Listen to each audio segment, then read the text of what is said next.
everyone, it's Karen Burniston here with our August 2025 virtual class. So this month we are focusing on the Whirly wheel.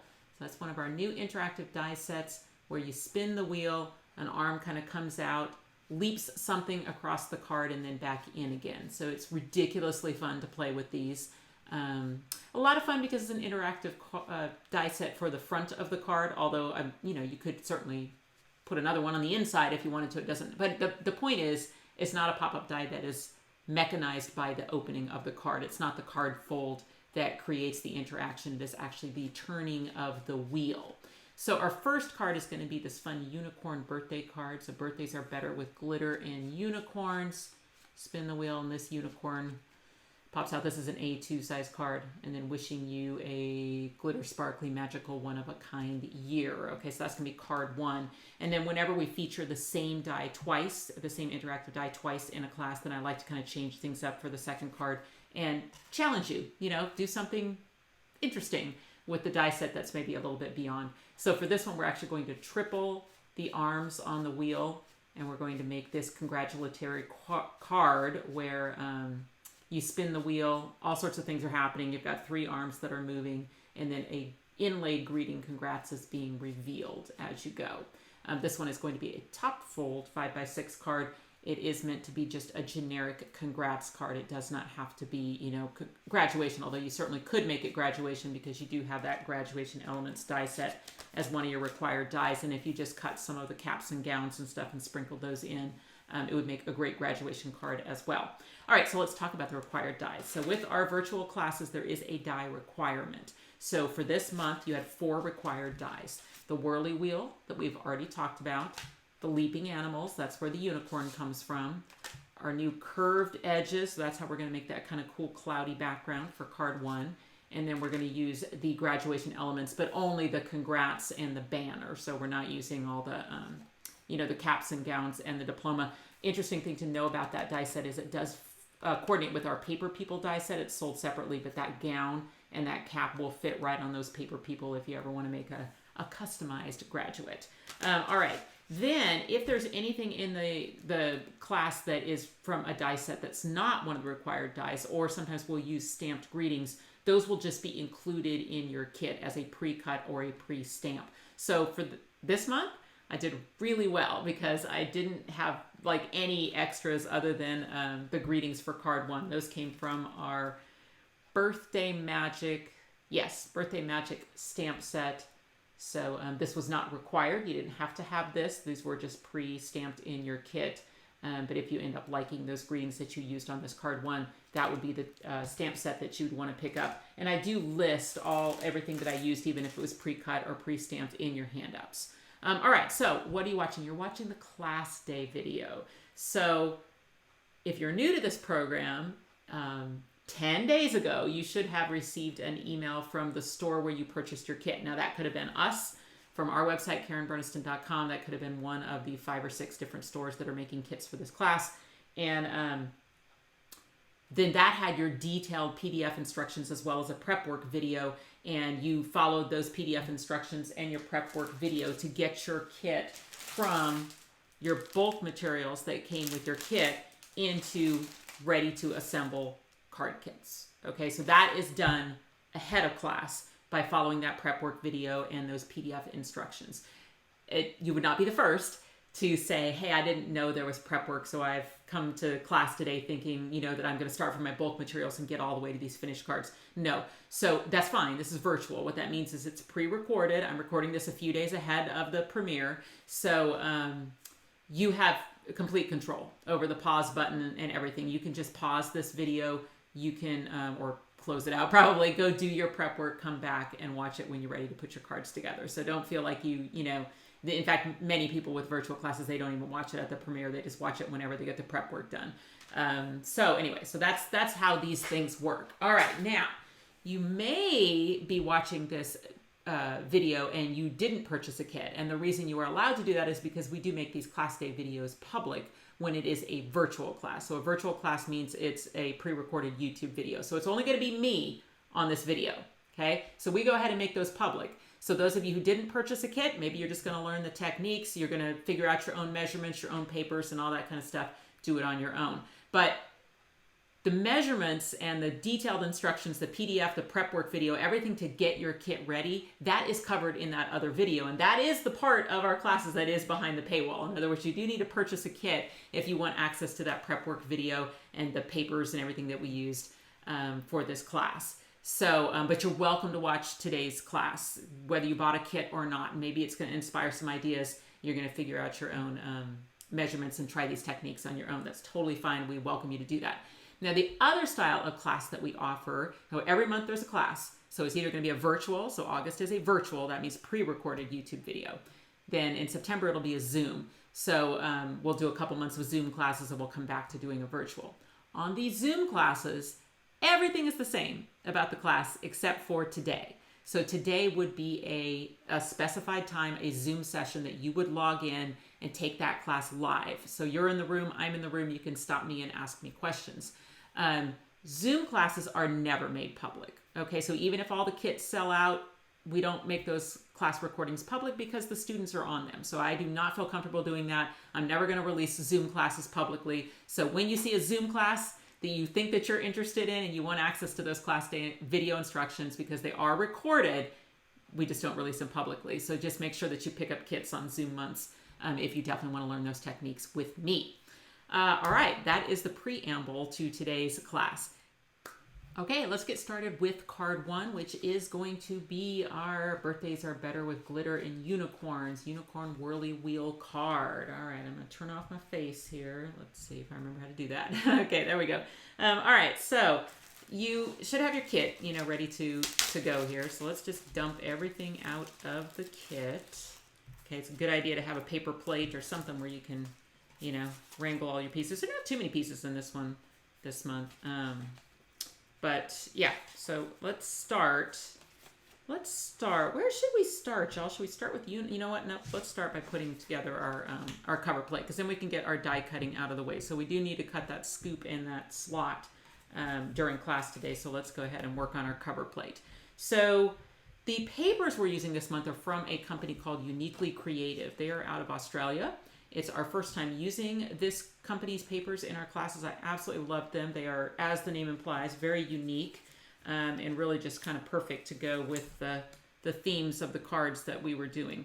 All right, now one of the things you did during prep work is you took one of, this is going to be a fun little challenge. Let's see if I can put this back together again here. Oh, this might go up here. No, I think that goes down here. I don't know. Does pink go at the bottom? Pink at the bottom. All right, pink at the bottom. That'll help me. Oh, here we go. Here's the piece that's missing.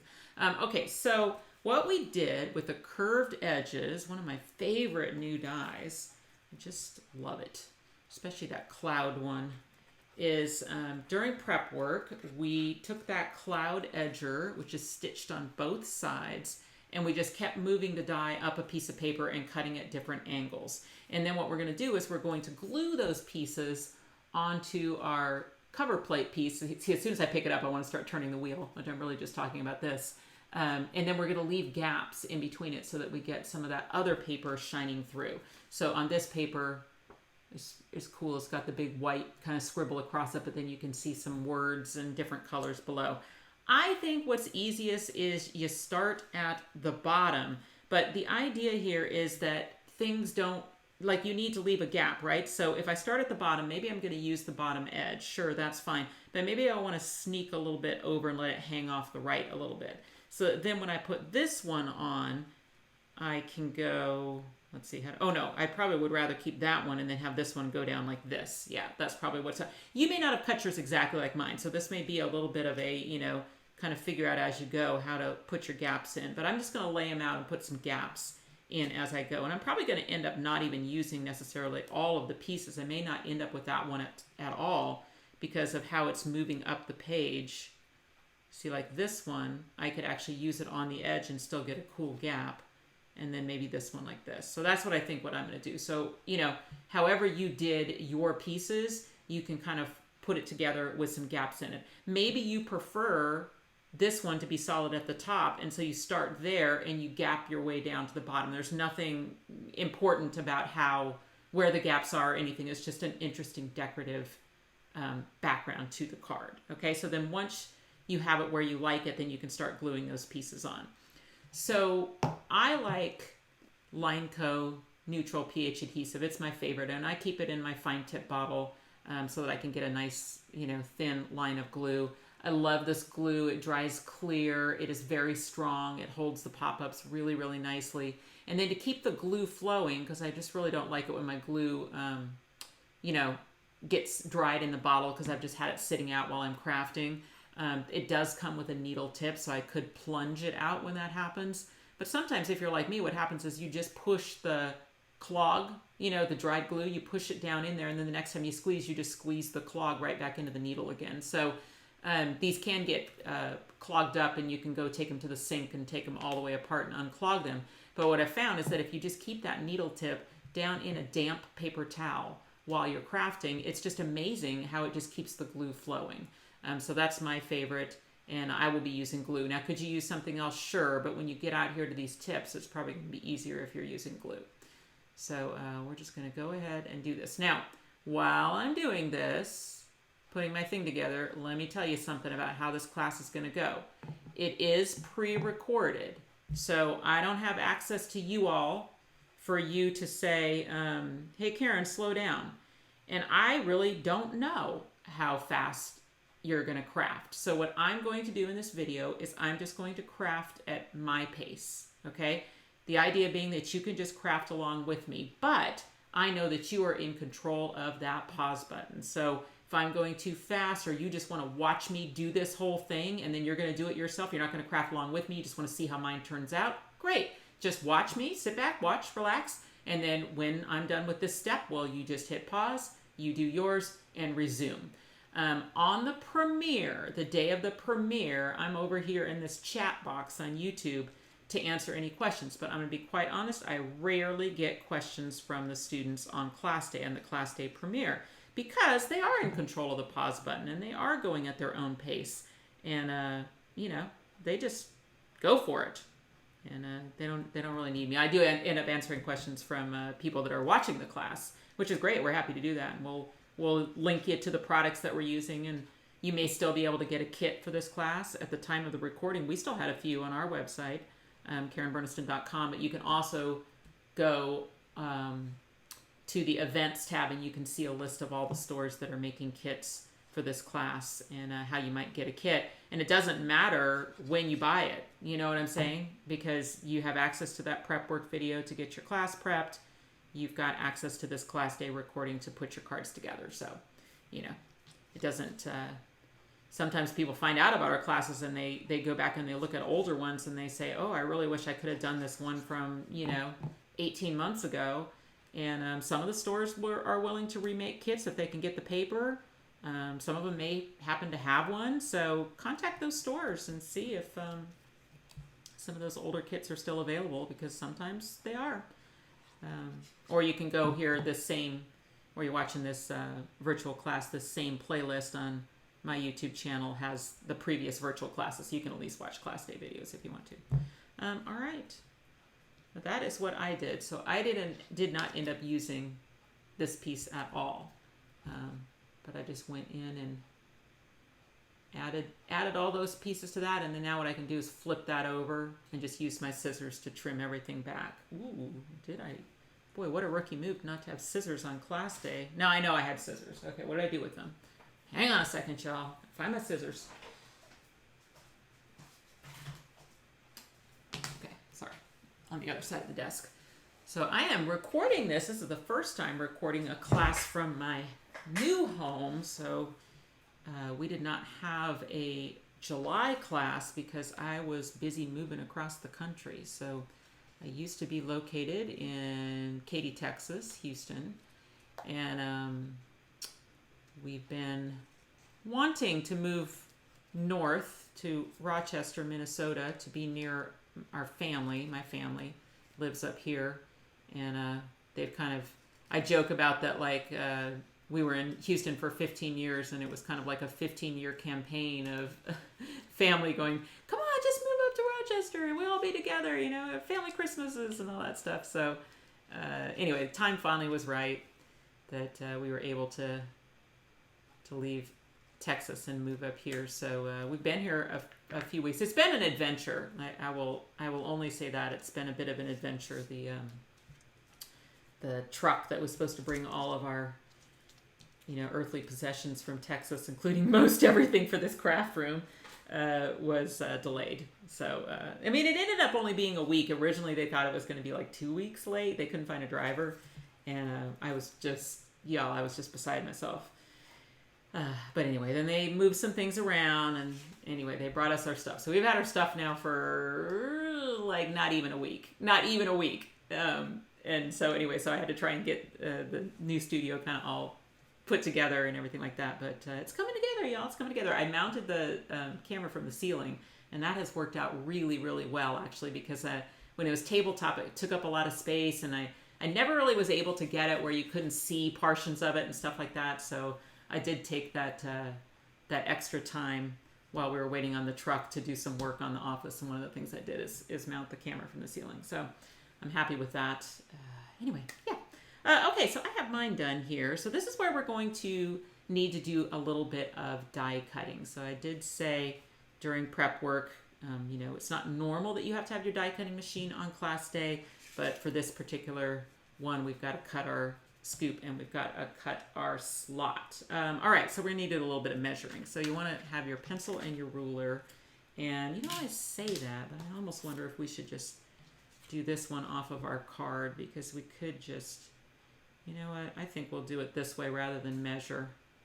I think we'll just lay our piece on the, put that centered on your card. Because you did do a little bit of work during prep work. Same reason is in order to pre-cut the scoop, then you had to have your pattern paper inside the card. So during prep work, you put your pattern paper inside the card and then cut the scoop out. All right, so... what I think we can do, rather than measure, you could measure 1.5 inches, just like we did with this one, and you could put the scoop die on. But technically, because this one is a little bit in other words, there's a border around the outside, you don't need the scoop die to be that wide. You really want the scoop die kind of lined up with the blue cards. Let me show you what I mean here. Okay, and probably some temporary tape to hold that in place. All right, so let me get close to the camera here. So here's our card, where we, during prep work, already cut the scoop die. Okay, now we've made our cover plate. So eventually that's going to go over the top on pop dots or foam tape, so it's not ready to go on yet. There's a whole whirly wheel that has to go between those two layers. And then what you can do is you can take your scoop die and you can line it up with the blue, but only tape it, of course, to the clouds. And then see how a fair bit of the die will be off the edge of the cloud so that it's really lining up with the scoop as was cut into the blue cardstock. All right? So, and we'll just tape that on and leave it there because we can cut both at the same time. In your handout, let me get my handout because I don't remember what the measurement is. In your handout for card number 1, number 2 up here, it says we're going to measure 1.5 inches from the top and then 2 inches from the side, because we're just trying to center it. Okay, so this is a 4-inch piece of paper. Is that true? It's been a while since I did the... Yeah, okay. So, so we're going to get to the center, and we're going to come 1.5 inches down. And let me tell you, I've been doing a lot of measuring, not for crafting, but for installing things like toilet paper roll holders and towel rods. So this house is new. I think there's only been one other time. Yeah, no, that's not true. There's been two times that I've lived in a brand new house. So this is number 3. And I had kind of forgotten how much work, like I don't have window coverings yet, you know what I mean? It's like you have to do everything. But then also it's like new, so that's nice. But anyway, okay, so what I've done is I have measured my 1.5, let's see, I was looking to see if did I have something like a Post-it note? Let's do this. Okay, so this distance right here is 1.5 inches from the top. And this distance here is 2 inches from either edge, because that's going to be the center. Okay, over the camera there. Okay, and you're just going to make a little pencil mark right there. Okay, And then what's going to go there is going to be your slot die. So the slot die that comes in the Whirly wheel is a very small die. And one of the things that I say in the assembly video for the Whirly wheel is just a good idea is just use temporary tape. You know, I like the Scotch removable. It's my favorite. To just really securely put your slot die onto, like, just, this was just a Post-it note. You see I've lost all the Post-it sticky. And at some point I like cut into the side of it with another die or something like that. So I was like, oh, I'll just take my scissors and go like that, you know, rather than move it. But other than that, I've just been using it this way from the beginning. And then I just labeled it Whirly wheel slot. And that way, if I find, you know, if that's an easy die to lose, it's really small. But if you've kind of made it into a bigger die, then it's less, I guess, losable, so to speak. And then the other thing too is, like, sometimes for some techniques, you end up like transferring it to the underside of your cover plate, you know, after you've built your wheel.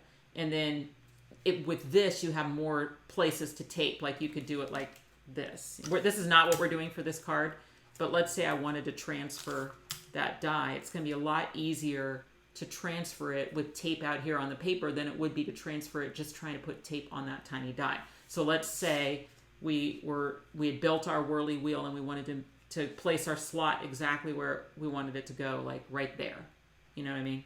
Actually, are we doing that on the next card? No, I think on the next card maybe we're not. Well, so then you put your cover plate over it and you pick it up, and then it's, oh gosh, just showing a visual and it didn't work. And then it transfers the die for you, and then you cut it or whatever. So anyway, long story short, really great idea to keep your Whirly wheel slot on a slightly bigger piece of paper. And if it's thin paper, it's not going to put edges into your, you know what I mean? Because that's really the reason why the slot die is so small, is because the more die material that I put around it, the more of a halo around it you're going to get when you cut it. So if I keep that die material really, really thin on there, then you're not going to get very much of a halo. And I'll show you that when I pull this one out, because this one is, you know, can you see, let's see if I get real close. Can you see you've got just a slight halo around it? Whereas if I made the die material bigger so that it would be easier not to lose, you would get a giant halo around it. So that was the goal there. All right, so yeah. So now what we're going to do is we're going to take this Whirly wheel slot and we're going to line it up so we can see that pencil mark right down through it. And we want this to be horizontal, you know, as best you can. You don't have to get out and measure it. And then if you do have your slot on a piece of paper, you can do that. Or if you're using just the slot itself, just tape the slot die down really well. All right. So this is now ready to be die cut. So let me get my machine out here. Okay, so here's my die cutting machine. I've got my Spellbinders Platinum 6. You can use whatever die cutting machine you've got that will, you know, is at least big enough for your cover plate here. So we can die cut both of these at the same time. So I'm going to just send that through my machine.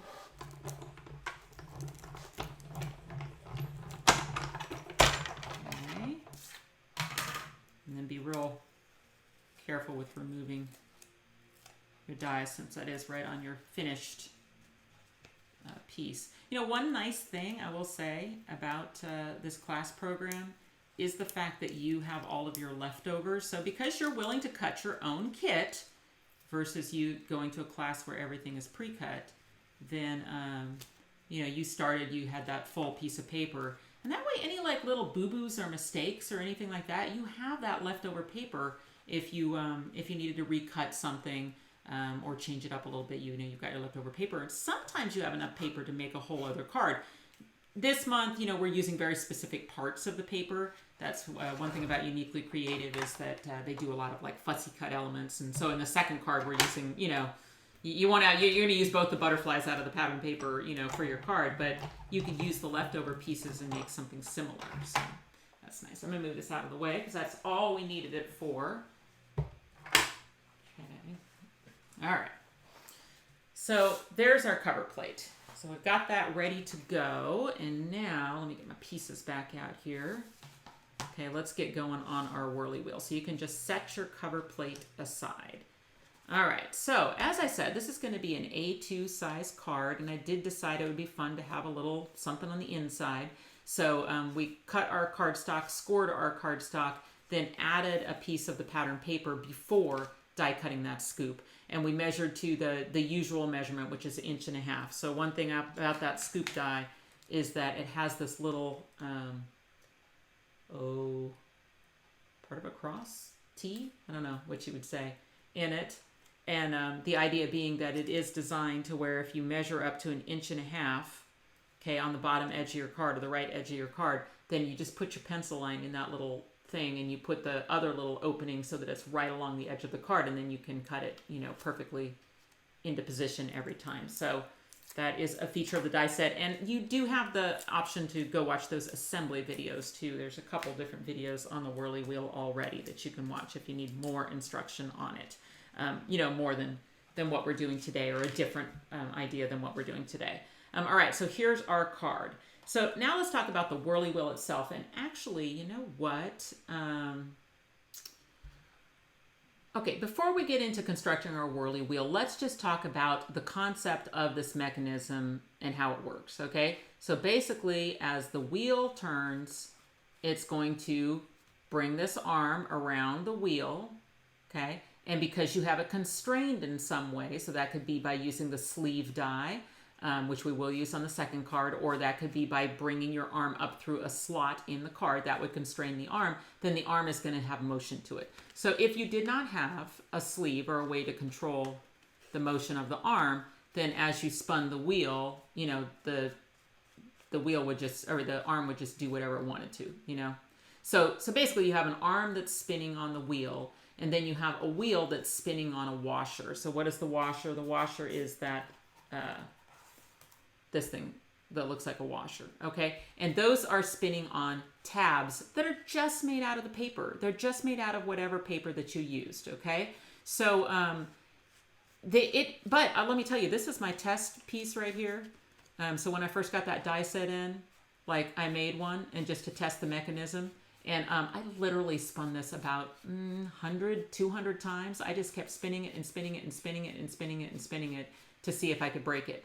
And it doesn't break, y'all. It's the paper tabs are fine. I will say reinforcing them with tape is a good best practice. It makes it spin a little easier, and it reinforces the tab.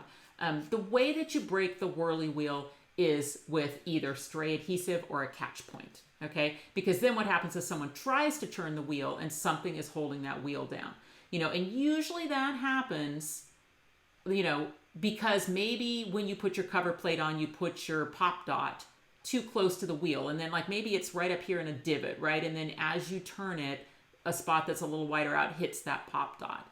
And then, you know, and then what'll happen is someone will just, you know, they'll try and spin it anyway. I think they can like muscle through it, and then it could rip a paper tab. So, or maybe they have the sleeve placed too close to the wheel or at an angle where it can't work. So I mean, you've got a lot of room that you can constrain that wheel and it will work. But if you're constraining it to where that wheel, that arm cannot go all the way around the wheel, then that is another way that you could, you know, start to destroy things, you know, because it's just made out of paper. So I wanted to address that because there are, you know, there have been a couple posts of people, you know, when they first got this die or whatever, that they struggled a little bit, or maybe they ripped a tab or something like that. I'm going to tell you this. You always have the option. If you are worried about paper tabs and you're like, hey, I'm going to send this to my grandson, I feel like he's just going to be rough on it, you know what I mean? Like, and he's going to want to play with it and play with it and play with it and play with it, and you want a little more durability, it does not hurt my feelings any for you to just throw a brad through there, okay? Now, if you are going to do a brad to reinforce that connection, hang on, I thought I grabbed the brad here. I think I did, but I don't know what I did. I have one little brad. My suggestion is, if you are going to use a brad to hold that wheel on, go ahead and put the brad through from underneath the piece and then tape down the prongs. Okay, because one thing that you don't want, and the reason I didn't design it to be done with a brad, is that if you had a big old brad head right here on the top of your wheel, okay, that arm has to cross over it. Look at that. See that right there? That arm has to cross over the center of the wheel. So you really want that to be flat, okay? You don't want a catch point right there where that wheel could hit that brad and then not want to spin. So this has to be flat. So if you are going to reinforce your connection with a, oh, I hate to do that to this is my test one. It's gone through, but I'll do it. Okay. You can certainly do that. You can put a brad through it. I would put the head of the brad through from underneath the piece. Okay. You get that through. Sorry, it's trying to go through all those layers and the tape and stuff too.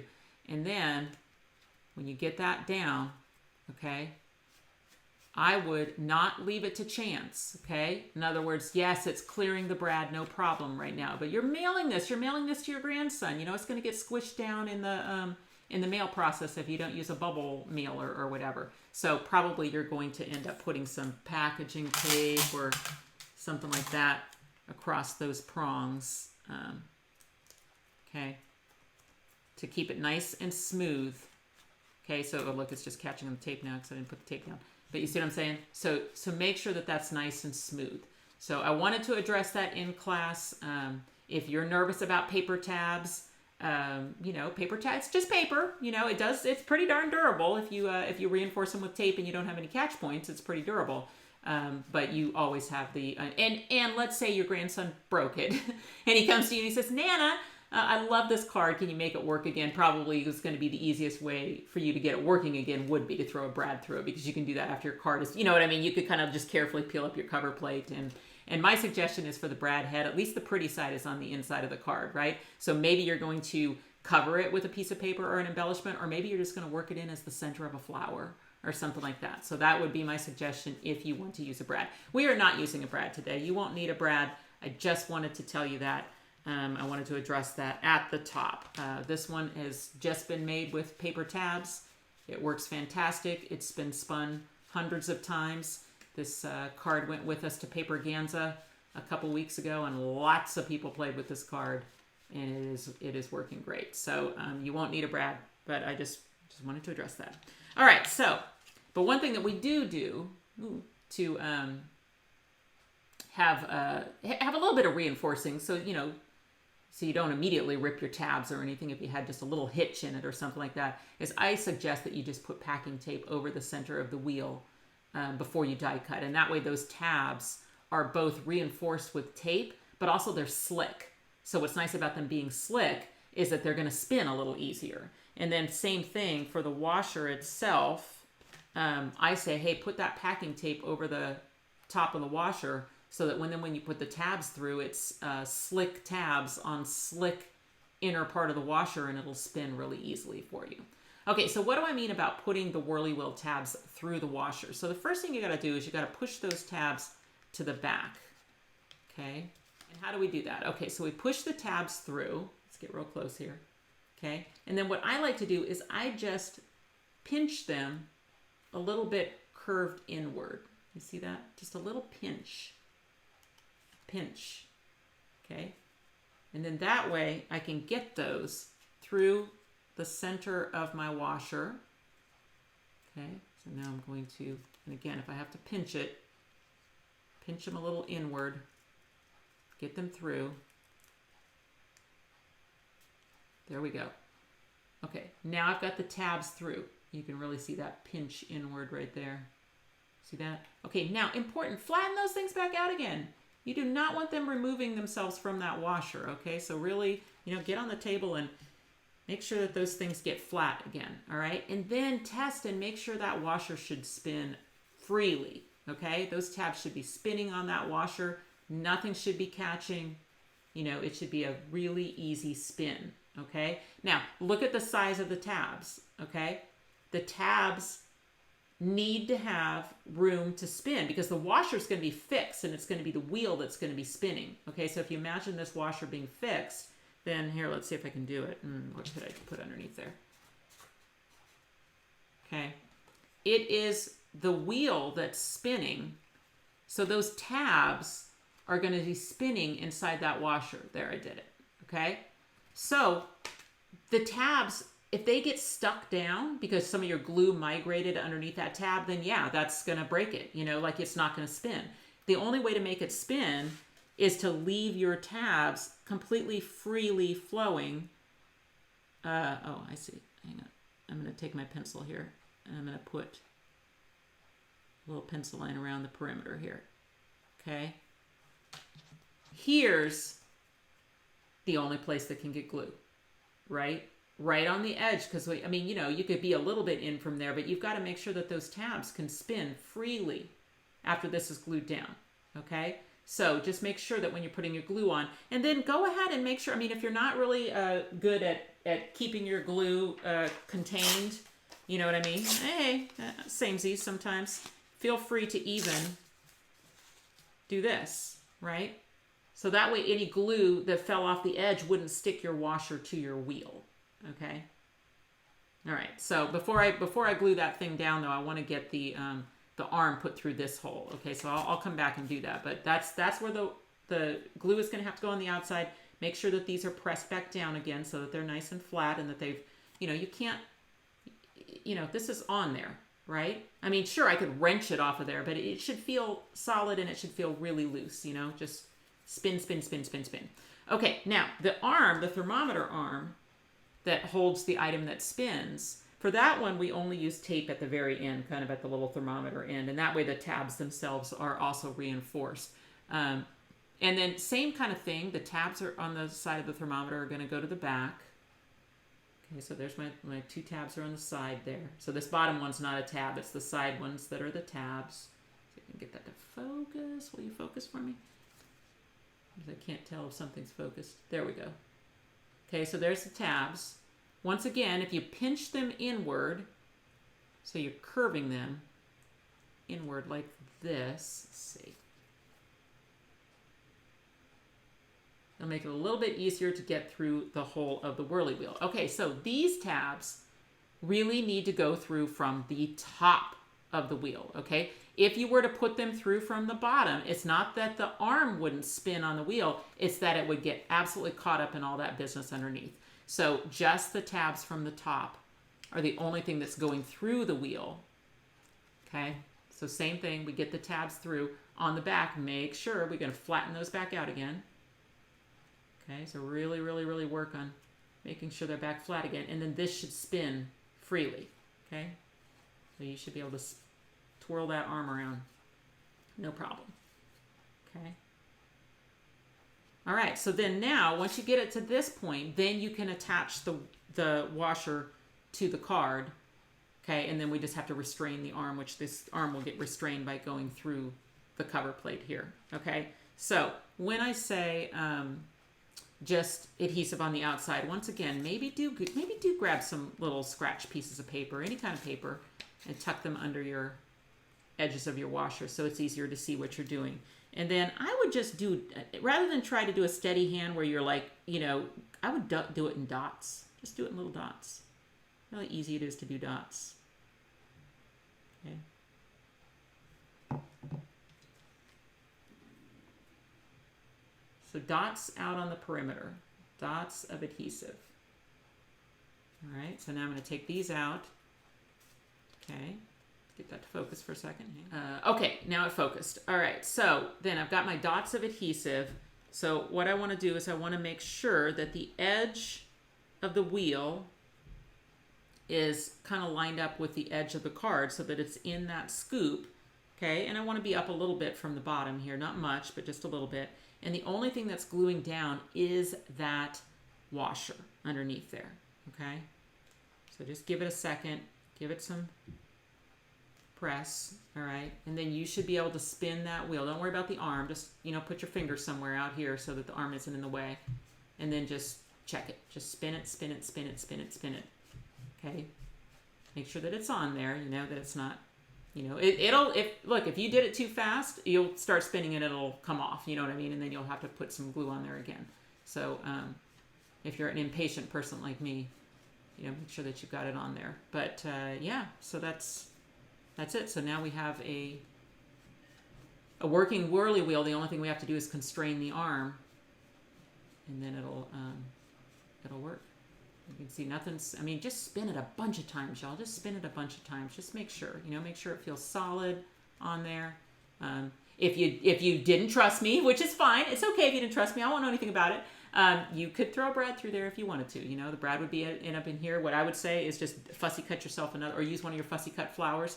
Put that flower there, put that brad through it, and then fussy cut yourself another flower for the design. But I'm not going to, because I trust this is going to be just fine. Yeah, see? That's fine. It's working great. Okay, so then that being the case, you can even test it with your cover plate. Okay, so we want to get the arm through the slot. Okay, then we're going to bring that cover plate down to where it is, you know, centered, where you've got an equal border around. I think the best place probably to hold it while you play with it is maybe up here in the corner, because it won't, you know, you won't be pressing the wheel or anything, keeping it from spinning. But then just give it a test. Make sure that it's working really well, which it is. Okay.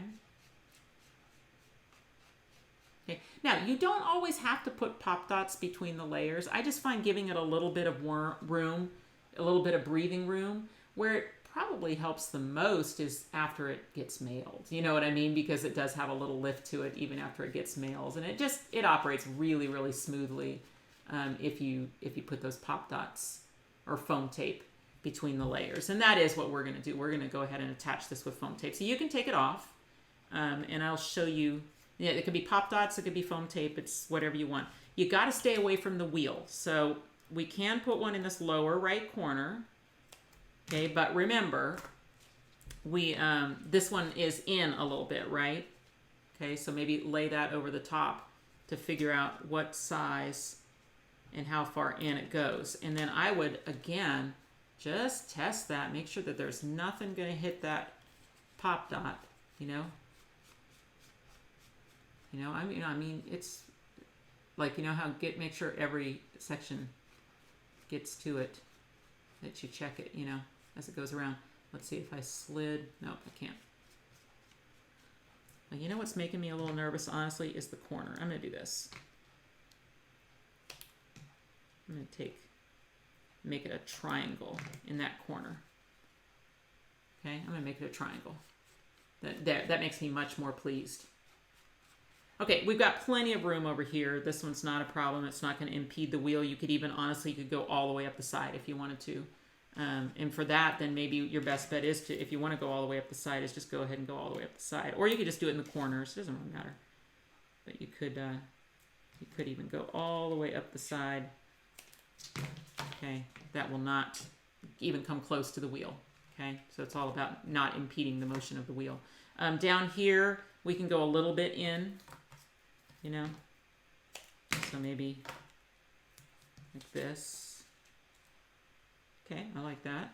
And then up here, you know, we can do I mean, remember, this is coming through the thing, so I mean, I guess technically you could go all the way across and down a ways, you know, because we are using a slot. If you were using a drop on the top, which we are doing for the second card, then you would not be able to put adhesive all the way across the top like this. But let's see. We should be able to come down. Maybe stay a little bit up from the scoop just to make sure. And then once you've got your, now obviously nothing in here, because we've got to have that for all the motion of the card. Then just check it again. So just put your thing back through. Once again, I would hold it up here. Okay. And then just check and see. Yep, it's working great. Is it hitting anything? I kind of feel it. Yeah, I was like, I'm hearing some scraping. This one's too close. Let's get this way back. Cut this way back. Okay, I don't want anything touching my wheel. None of my pop dots touching my wheel. So let's see. Or even having the, you know, even having the migratory possibility. What little migration can happen. Oh, much better. Much better. Okay, so watch that you don't have your pop dot come down too far, or it will impede the wheel, or at least it'll scrape, which you don't really want. So this is lovely.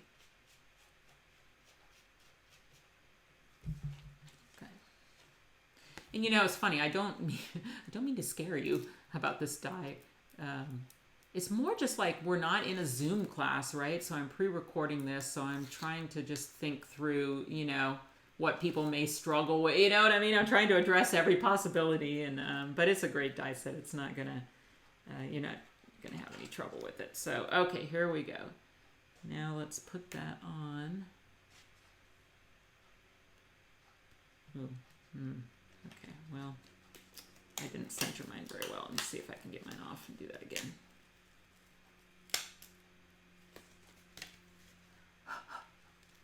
I like the huffing on adhesive to loosen it. Let me try that again from the side here.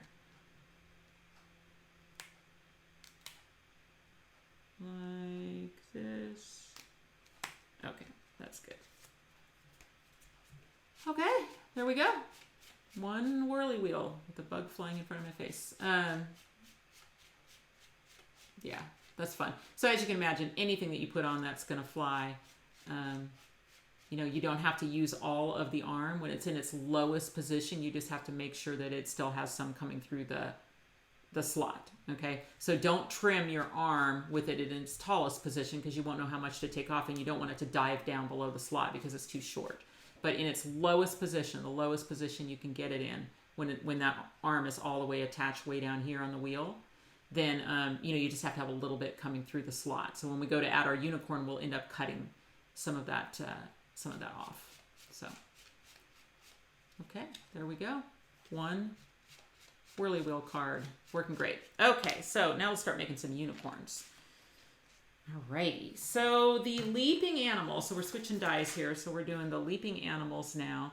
So obviously this die set was very much designed with the whirly wheel in mind. Just tried to think of some animals that it would be fun to, you know, leap across. And those curved edges, same thing, those curved edges were kind of designed with the idea that they would work great with the whirly wheel. So here's a card by Lois, wishing you a happy birthday, and she's got the curved edges with the little purpose from the leaping animal. So yeah, so they're fun. They're fun. You can do all sorts of things with it. All right, but to put together that unicorn, what we're going to do, let's find all of our unicorns. So 2 of them are going to be flying the way that the was designed, and then one of them is going to reverse, so it's flying to the right. And we talked a lot during prep work about how to achieve that and get the best look that you could with a reversed upside down die cut.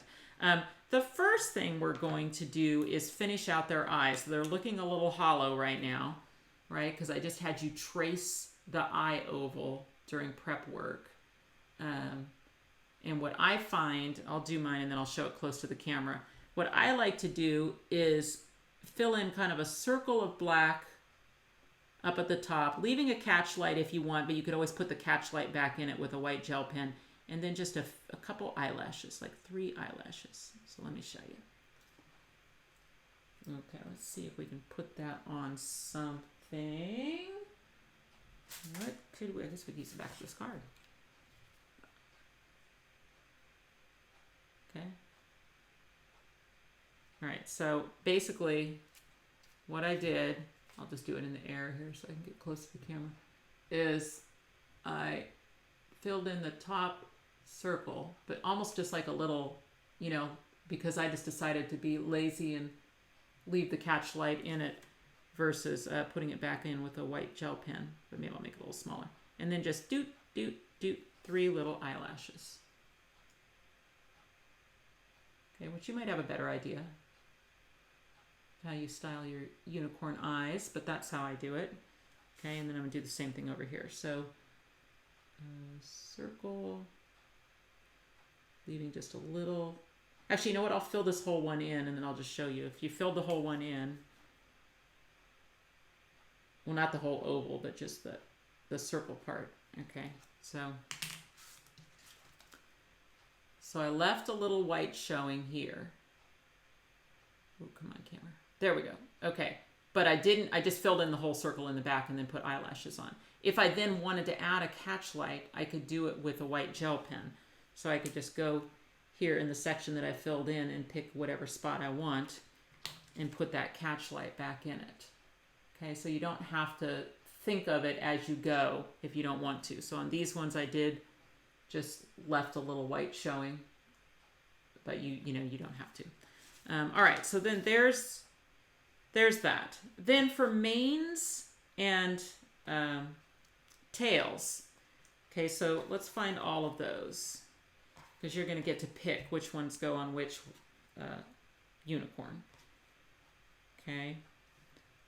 So with the two that are going, you know, the right way, then the mains, you just tuck the ear basically at the seam between the bangs and the mane. Okay, so all I did is I just tucked this behind the ear where that little seam is between the two, and then you're just going to glue it on, you know, to the head and then, you know, to the back here. Okay, so I'll just throw a little glue right up there at his forehead and right here on the back a little bit. Okay. So, and you'll see with the ear that you can actually tuck it, you know, like the ear has little cuts on the side to where you really can tuck the stuff well. Let me see. Get close and show that. See that? Okay. And then, you know, pick your favorite tail. And I guess I'm trying to decide if I want to do kind of like colors. No, I think I want to switch the colors up. So I'm going to do this pink tail over here. So then that's kind of just wherever you want it to go at whatever angle. So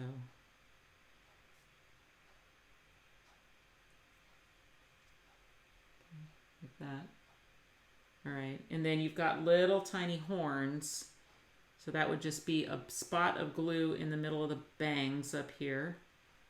I'm sure that they're not called bangs on a horse, and I'm sorry to all the horse people. All right. Okay, and then the last piece would be the belly. So the belly pieces, you know, they're a little optional. As you see, it's an adorable unicorn even without the belly pieces, so don't feel like you always have to put it in if you were making a bunch of unicorns. But it is sized to where it can tuck on both ends. Here's what I mean by that. I can tuck the pointy end through that cut between the legs, and I can tuck the other end underneath this leg so that it matches the contour of the belly. And I think you'll really be able to see that from the back. So if I get this, let me see how close this thing will focus. Can you see? Oh, I almost had it. Okay, there we go. So see how both ends are kind of tucked underneath. And let me flip that over. Okay, and it just matches the contour of the body. All right, but you do want to glue it down. So once you get it, you know, which one you want or whatever, you can just throw a little glue underneath there, and then I just slide it up and kind of into that glue.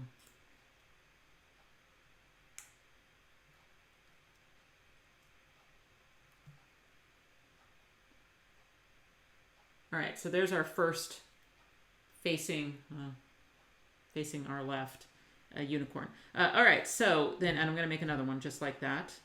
Okay, then when I go to do the one that's facing the other direction, obviously this piece, you know what I mean, isn't sized for that. So what you want to do then for that one is you want to cut it at the seam. Okay, so where the seam is that we tuck behind the ear, we're just going to cut it into two pieces. And then this one still works as a mane, right? You don't have to flip it over. It works just fine. And then you can use this piece to tuck behind. And the only piece that may need a little rounding, let me see if I get this in and I'll show you. Okay, so I'm going to put them, so that way you can keep it the side up that's pretty, if that makes sense. The side that you die cut into and you didn't have to flip it over. Is, okay. If you glue it behind, you know what, I don't even, yeah, you know what, it's going to be fine. I'm going to just glue it behind the ear and then I'll show you. Okay, so I'm going to put a little glue behind the ear, okay? And then I'm going to put the bangs piece, again, apologies to whatever that is actually supposed to be called, okay? Like this. So the only thing I have to deal with is that little stub out right there is not very, you know, pretty. So I could take my scissors and just kind of round it back towards the back. to kind of pretty it up a little bit. Okay. Then I can take the other half and I can just glue that on to be the rest of the mane. And again, if you want to, let's see, how do I want to do that so that I don't cover the ear? How did I do it on this one? Oh, I see. I actually tucked through. Oh, I see what I did. Hang on a second. I'll take that off. Those of you who are doing it with me are like, wait. Okay, you don't have to do it this way, but I can see what I did actually is I flipped it around. Let me give you that option too if you haven't already glued it on.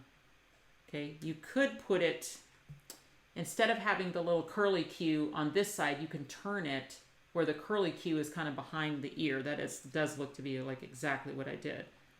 So, should have looked at my own card first. But I'm not going to do that because I already have paper where I've glued it. You know what I mean? I really wish I would have done it that way though, because I think that looked better. But okay, I'm going to do it this way.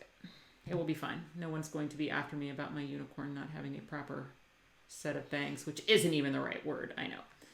All right, so then this one. Yeah, I'm just going to do it like this. I'm going to do it and then kind of fix it up. All right. Like this.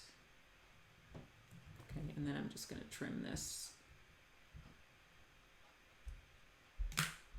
Okay, I can live with that. Can I? Yes, I can. Yes, I can. No, I don't have very good eyes, so we've talked about before. So you have to forgive me when I... So I ended up with just kind of a little bit of gap there because I decided to do the little curly Q bang sticking out this way. But if I had looked at my original, I would have seen that what I actually did is I did the curly Q going that way. So then it kind of connected the mane and the bangs, and I just had to trim that to be more bangs-like, or, you know. So that's another option, but I think it's nice either way. So then I need a horn. Okay, that's gonna go like this. Ooh, shoot. I didn't even do my nails for class. Y'all, my nails have just gotten so, you see how short they are and everything? Like, it's just been boxes for, you know, it feels like months. And they just got to where they were just like breaking all the time. And I just couldn't keep any length to them at all. And so lately I've just been like, forget it. I'm just going to let them grow out a bit, you know what I mean? And then get them done after that, or paint them. I'm not even painting them because I don't want to, you know, anyway, so apologies for the nails. Usually they look a little nicer.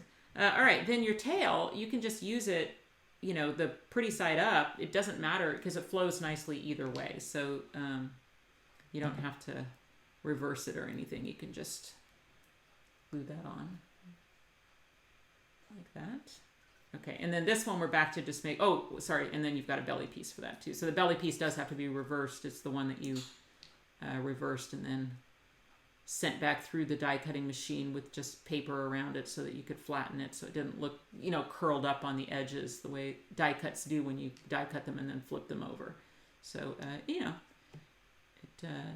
and hopefully you were able to find, one of the things we talked about during prep work was finding a spot on the cutting pads that was like less scratched up, which was fine for me because I had to buy a brand new machine to even do prep work because of aforementioned truck not coming on time.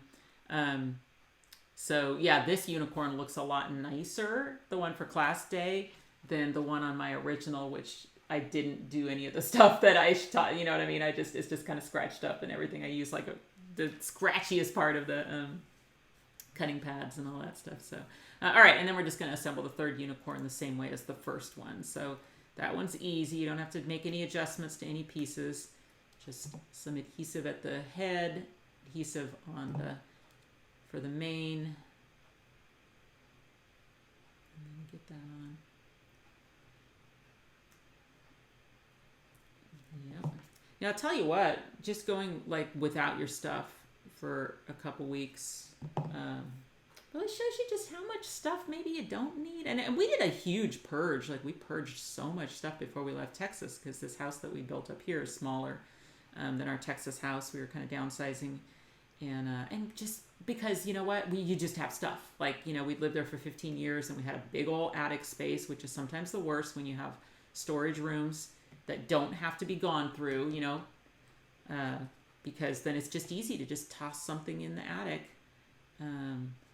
But boy, we just got rid of so much stuff. And you know what was the fun? What was fun was the stuff. A lot of stuff we just donated. I think I took 30 loads, full car loads, to Goodwill.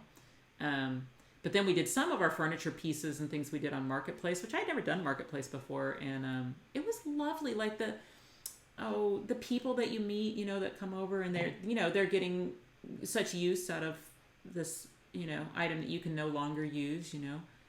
And we just met some lovely people that way and stuff, so it was nice. Getting rid of stuff was really nice. And I still feel like I kept too much, you know. I still want to go through and purge even more. But anyway, so we made it. We made it to Rochester, Minnesota, where I hear the winters are really mild. That's my joke. They're not. So we'll see. We'll see if we can survive. Let's see if these 15-year Texans can survive a Minnesota winter or not. All right, so let's talk now. We've got our unicorns put together. So let's talk about this greeting here. So that was pre-stamped for you, or really printed, because we let the stores just do a print so that they don't have to sit there and stamp all the kits, you know what I mean? But we don't offer digital stamps. I mean, it is still a stamp, and it will stamp just that nicely if you stamp it. But yeah, from this stamp. And then I had given you some guidelines, so I just told you we'll just cut it out on the line or behind the line. And then that's going to fit in the frame that we cut from the Whirly wheel, but the frame is too tall. So what we're going to do to create that frame as a square is on the long side, you're going to go right to the center, which there's a little divot that you'll feel right there. So that'll make it easy. Or if you want to, you could even fold it in half to find the center-ish. Okay.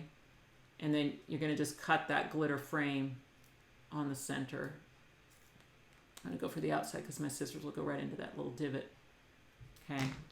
And then, I mean, luckily it's glitter, so you're probably not going to see much of the seam.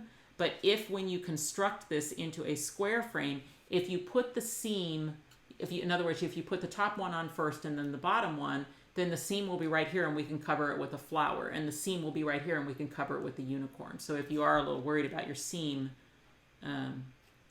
you can do it that way. So then my suggestion would be put your glue around the edge of birthdays, or better with glitter and unicorns, or whatever you're doing. Maybe you're swapping out your greetings for something else. That's fine. You can absolutely do that. Okay. Okay, so there's one half of the frame, and then the other one, just glue it on down here. Okay. And it's kind of up to you. You'll see the on the overlap area, whether you leave it as an overlap or not. I'm going to show you what I mean. Let's see. Let me put this on. Okay, and like this. Okay.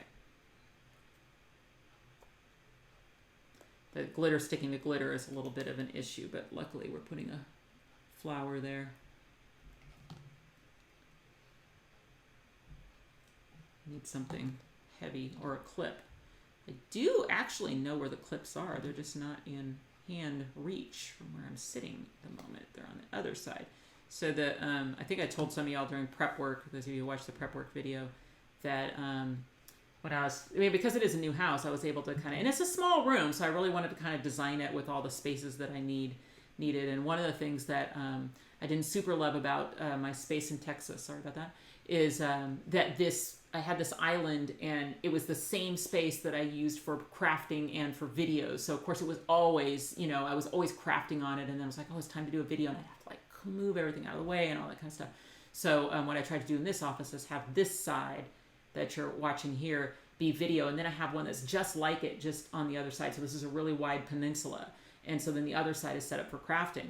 But what I found is I was like, okay, well, I'm deciding what to put in the drawers that are, in hand's reach. It's like I almost have to have two sets of some things, or I have to figure it out, like split my scissors and you know what I mean? So that I have some stuff on the crafting side and some stuff on the video side. Or else I just have to be really good about going and fetching it from that side of the room and bringing it over here before I start the video. This is what I'm talking about. If you don't like that little chunk right there that from the overlap, it's not like you couldn't just kind of even it out a little bit if that was something that bugged you. I didn't on my original, but...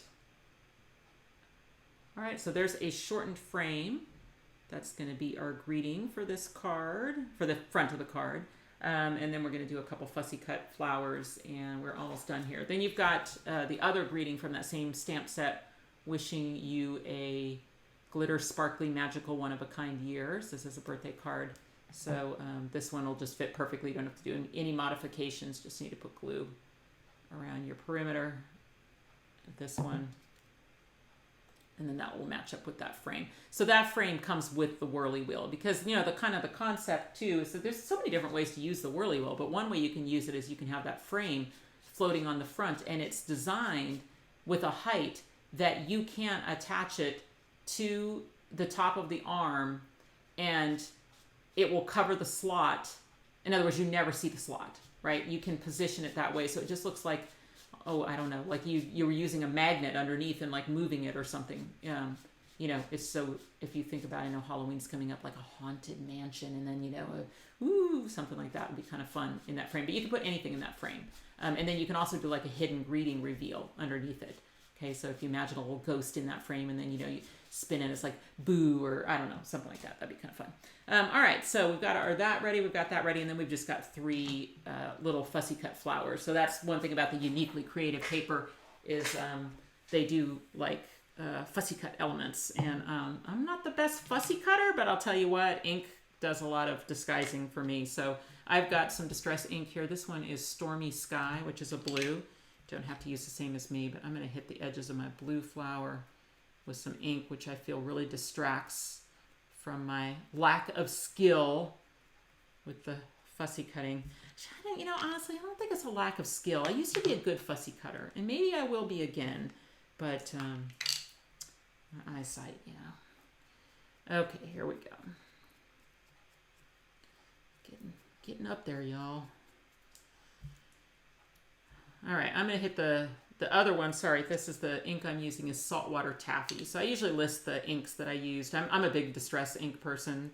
You know, I love the inks. I love that they fade out a little bit, you know, so if you get a little heavy-handed with them at the start, they will kind of blend and fade. But mostly I just like that I can store the little ink thingies underneath them, and that I can just put them in a little tin, and that's my favorite thing about those inks. And I'm sure there's other absolutely wonderful inks out there.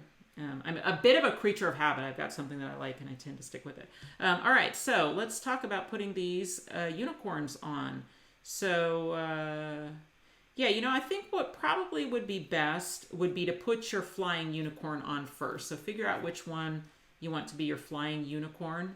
And it's always good to place your item on the arm with it all the way at the bottom. So just give it a good spin. And then watch it when it gets all the way to the bottom. So before it starts coming up again, okay? So it's all the way at the bottom. That's the spot that you'd want to add your item, okay? Now, if you don't want to see the slot when it's down, you know, when it starts. I mean, you're going to see the slot as it comes up, obviously. You can position your unicorn so that it covers the slot, but you just have to make sure that anything that's from the slot down has like no adhesive, right? So it's only attached to the arm up here, if that makes sense. So, and sometimes what can be good is even if you've got a little piece of like a temporary tape or something where you can test your location. So if you say, okay, I would like my unicorn to sit like this, okay? Tape it to the leftover arm. Give it a whirl, okay?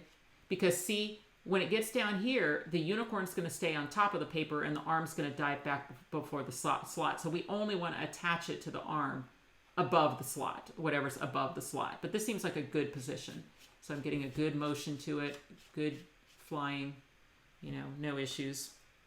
So that being the case, I'm going to take that tape off, and I'm just going to reach under there and add a little glue. Okay. Press it. Ooh, golly, Karen. Goodness. Thank goodness this stuff dries clear. I probably should have suggested to doing this to myself, right? Putting something underneath there so you don't get adhesive down on your card that you then have to wait for it to dry. Okay. All right, make sure I don't have any. Stray adhesive is like your worst, the worst with a motion card, because it'll mess you up. Like if you can imagine that arm being stuck to that thing, and then I try and spin the wheel, and it's you know, and it's So really don't want stray adhesive. Okay, so there we go. We've got a lovely flying unicorn. Okay, so then now what I can do is I can take off the arm that's above the unicorn. And you could have done that ahead of time. You could have figured out where'd my, there it is. It's like a little extra, a little bonus just stuck in there. All right, nice. Okay, well there we go. Let's finish this thing up. We got a whole other card to make. Okay, and again, you are in control of whether you do this card in sessions, you know, whether you do this all at one time. That's really up to you.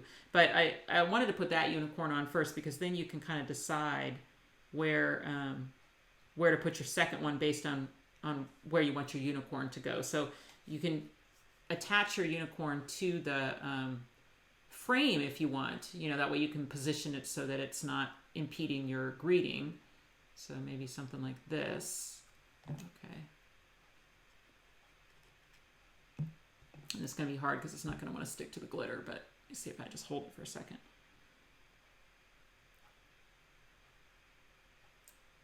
Okay, just enough to hold it on, because then I can put glue back here and I can actually just glue it down. So you want that low enough to where, you know, because there's a little give in your whirly wheel. You can see like that unicorn might start over here a little bit, or you know, you see how there's a little slack in it. So you definitely don't want to place anything where hooves could come down and like catch on it or anything like that. So just keep that low enough where or glue it down really, really well, or both. So I think I'm going to do it a little lower than my original card, mainly because I have this different style. I'm going to say different style mane to my reversed unicorn. And it's sticking up in the air a little bit. Okay. Let me put that here, I guess. Yeah.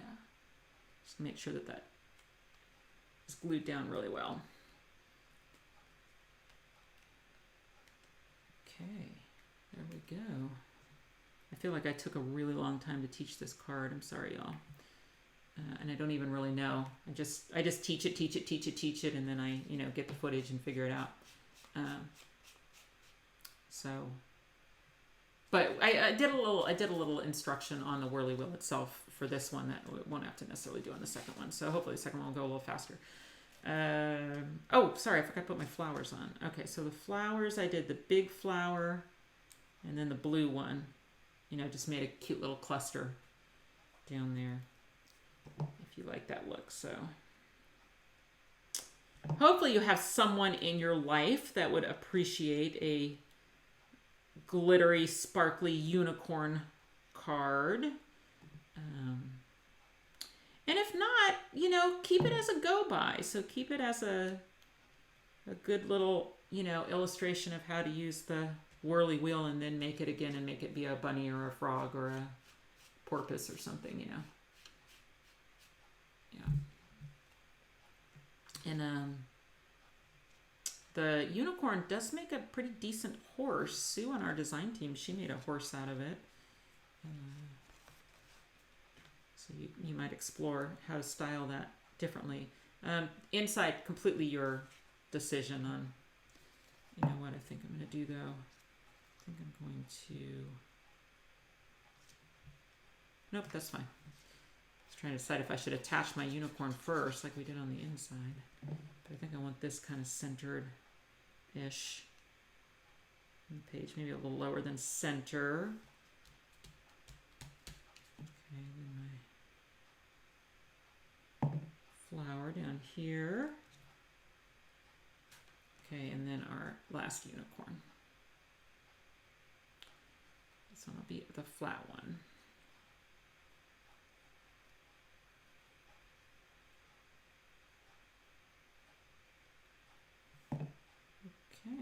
just put that wherever you want it.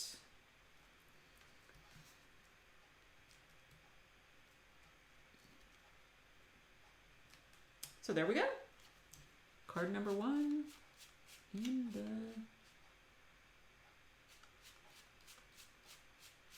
bag? I don't know. I couldn't think of the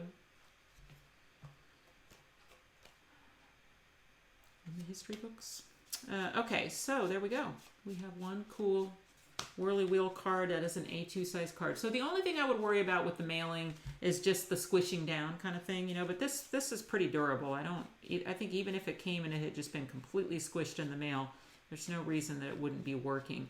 I worry a little bit sometimes on the ones that have the drop like this, because, you know, you can't really get, depending on what you put on it, you can't really get your pop dot all the way to the upper edge because, you know, like maybe you're doing a bunny and that bunny's coming out right at that spot. So my pop dot's way down here, right? So then you run the risk of your edge getting kind of pressed down in mailing, and then your thing comes over and it tries to go on top. Does that make sense? So I might suggest, if you're doing a drop thing like this, is go ahead and use a bubble mailer, right? So that it's not as squished.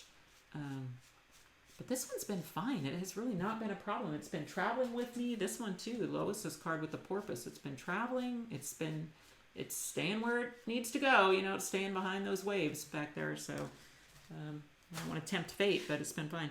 All right, we have got card number 1 done. So we have a whole other card to make. So let me just set up for that. I'll be right back. Okay, y'all, ready to dive into card number 2. Okay, so for this one, we are going to amp things up a little bit, and we're going to put 3 arms on the wheel that are all going to fly at the same time when you turn the wheel, and then we're also going to do that fun hidden reveal greeting. Yeah, so let's get started. Okay. So this one, let's pull everything out for card number 2. So this one is going to be, this one's going to be a 5x6 top fold card. All right. And so I actually thought maybe we would warm up by just doing the inside of the card first, which I don't usually do, but for these ones, I think I will.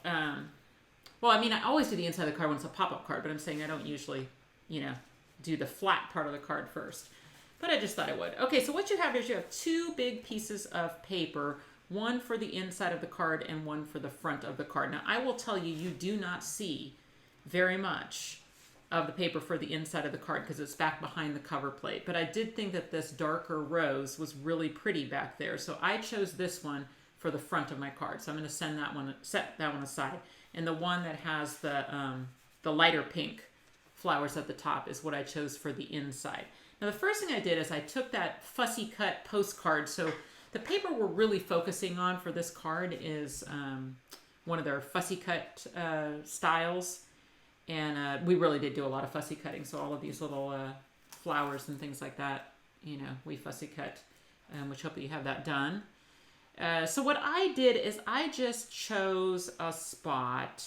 Let's see, it looks to me like I did at an angle, and I'm looking at how much of this little white flower is showing. It's most of it. So I did it at a downward angle, something like this. This is just decorative. You can kind of use your pieces however you want. But if you wanted to match mine, I glued the postcard onto this paper first, which you could use a tape runner if you wanted to, if you're not a glue person. Let me just get that started there. Okay, so that way I could trim it. So I wanted to do that before I glued that inside the card. So yeah, these papers are just gorgeous. Gorgeous papers. And we're going to be using Uniquely Creative in our September class as well, which I will show you those projects at the end of this class, so you can see if you're interested in that one too. All right, so then we're going, and that one will be Zoom though, so it won't be a virtual class like this, it'll be Zoom. So now I'm going to trim that to fit. Okay. All right, and then the graduation elements, there is a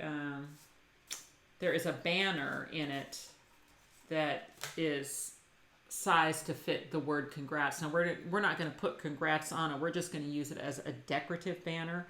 And so what I did is, if you count 1, 2, 3, 4, 5, if you do 5 and 3, like basically if you just bend it between 5, and 3 and glue those two banners together, then you'll have a banner that will fit across this piece decoratively. Okay, so I just added some glue here in my 5th banner, folded over my 6th one, so that I basically made that curved or banner, and then that should fit then across the page, something like this. So actually, probably before we put that on, we should get the scoop cut into our piece so that we don't actually have to cut into the banner, so that way you'll know where to place it. So I'm going to set that aside.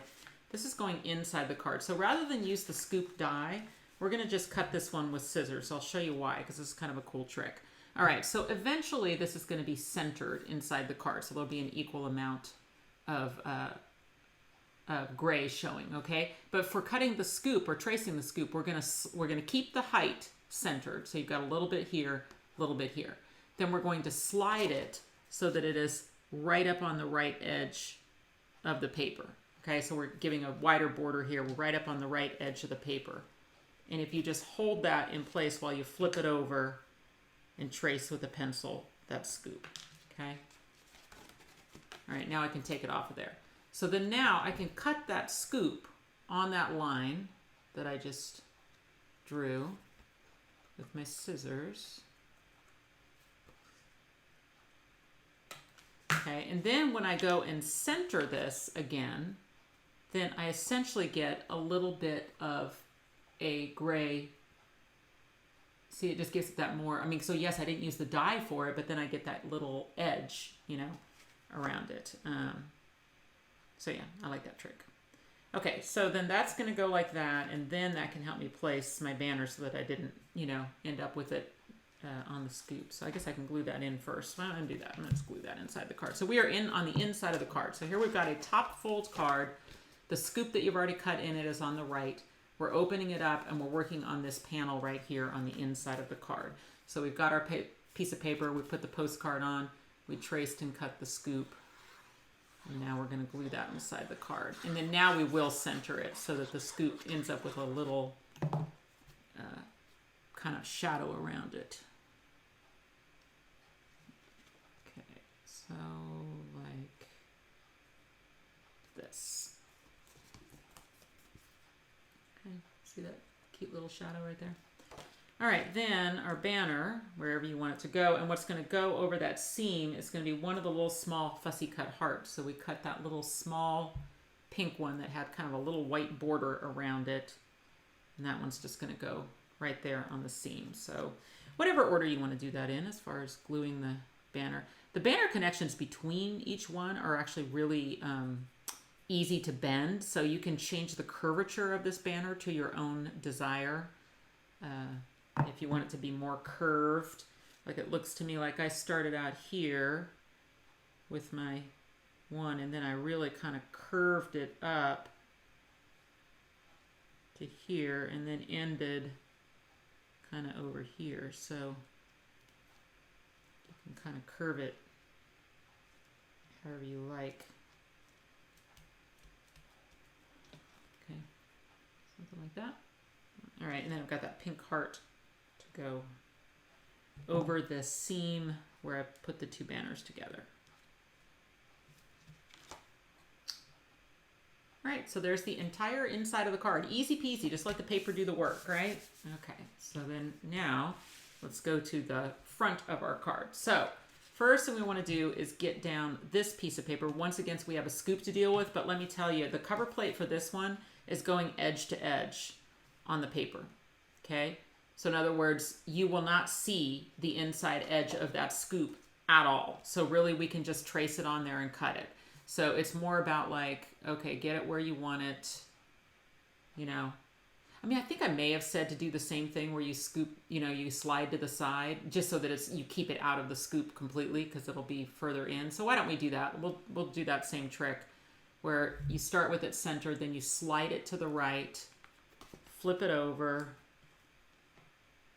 okay, trace the scoop on the back of the cards, the paper, okay, then you're going to cut that scoop out, but it doesn't have to be pretty or perfect because you're never going to see it. It's just about getting the paper out,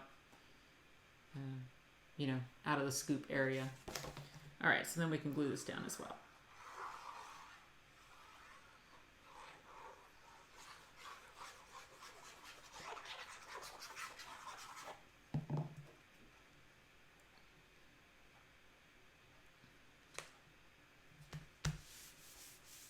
Okay.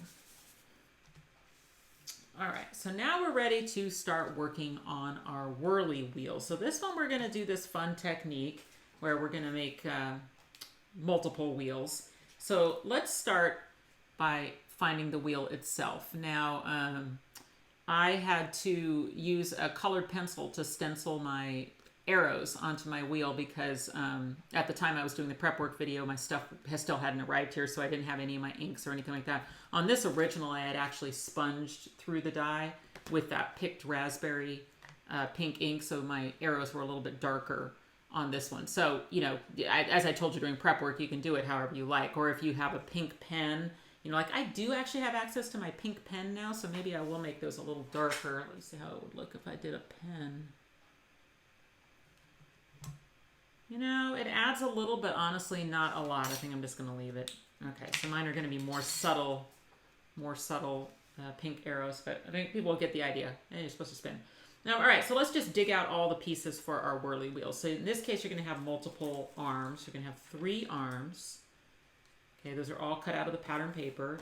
You're going to have 4 washers. Okay, there's a reason for that.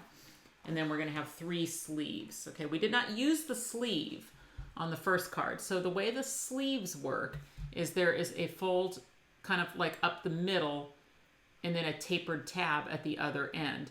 And when you glue those sleeves together, it is very important that you glue the tapered tab to the outside of the sleeve so that inside, where the arms will be going through, there's nothing for that arm to catch on. So if you imagine if you put your tapered tab to the inside, which you're used to doing for the pop-ups and things like that, you would have the edge of the tapered tab create a potential catch point. Now, does it matter which way the sleeve is folded? In other words, do I fold it mountain fold or valley fold? It does not matter. You never see the sleeve. So there is going to be 2 sleeves back behind there that are constraining the arms for the butterflies, and you will never see them. So it absolutely does not matter which way you fold them, what is easiest. So, but where the glue is going to go is going to be on the tapered tab so that it can fold to the outside of the sleeve. Okay, so here's my first one. Oops, I didn't mean to do that, but yeah. See, and the inside is completely smooth because the tab is glued on the outside. All right, so go ahead and assemble your 3 sleeves. And again, it doesn't matter which way you fold them.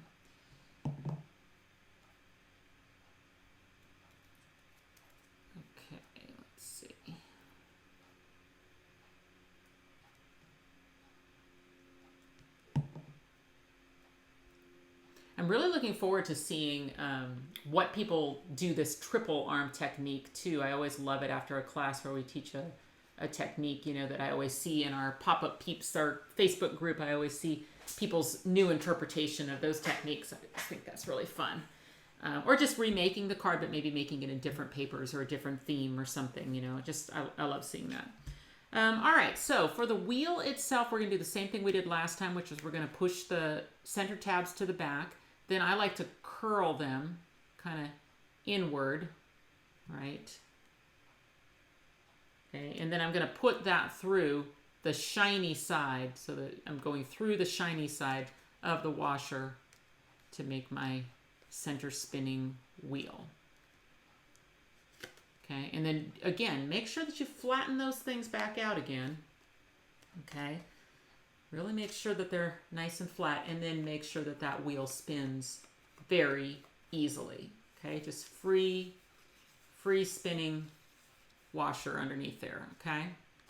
All right, so that's just like normal whirly wheel assembly. And the first arm, whichever one you want to, okay, so your first arm choice is going to be the one that this big butterfly is on. Okay, so if you care about what's on it, you know, looks like I did. I don't even know if I probably didn't even cut these arms from the same part of the paper. but you know, pick your favorite. And again, we're going to use those side tabs to get through the hole that's on the whirly wheel from the top. And you can do that same little trick where you curve, kind of bend them a little bit to make it easier to, you know, you can slot one side in and then push the other side through, and then really make sure that you unfold them and flatten them back out again. And once again, this should be freely in that hole, okay? All right, so far we haven't done anything different than normal whirly wheel assembly, okay? But now's where we're gonna start to diverge, because now we're gonna start adding additional arms to the wheel. So some of you probably have watched the video for the rainbow card. So this was for our designer challenge last month, where I did a postcard style whirly wheel card where I put 2 arms on the wheel that as you spun it, it would expand a rainbow. And that was like, I think that was our July challenge. Yeah, that was our July challenge with a theme of rainbow. So this is the one that I did for that. It's just postcard style. I would just sign the back, little happy birthday card. And then because it was so close to 4th of July, I just made it again and made it in a USA theme. So same card, you know, with the double arm whirly wheel, again, postcard style. Happy 4th of July. All right, so this first part is going to be just like that, which is the way you make a double whirly wheel is you can't, what you may think is you say, well, what if I just cut another hole somewhere else and put another wheel through and constrained it? So that would be a problem, because remember, the motion of this one has to go all the way around. Where's our sample one? Okay, this arm, look at this arm. Look at where it's going. It's going all the way around, and the arm's coming across the wheel, and there is just no way for you to constrain 2 arms at different spots in the wheel and have them not, you know, have to cross each other at some point, because each arm has to go all the way around the wheel. So that would not be what you want to do. If you want to have multiple arms, you either have to stack the arms, which is what we're going to do, to make a double, or you would have to use 2 wheels, which Sue Small-Kreider did that on our design team early on. She was like, what happens if I'd use 2 wheels?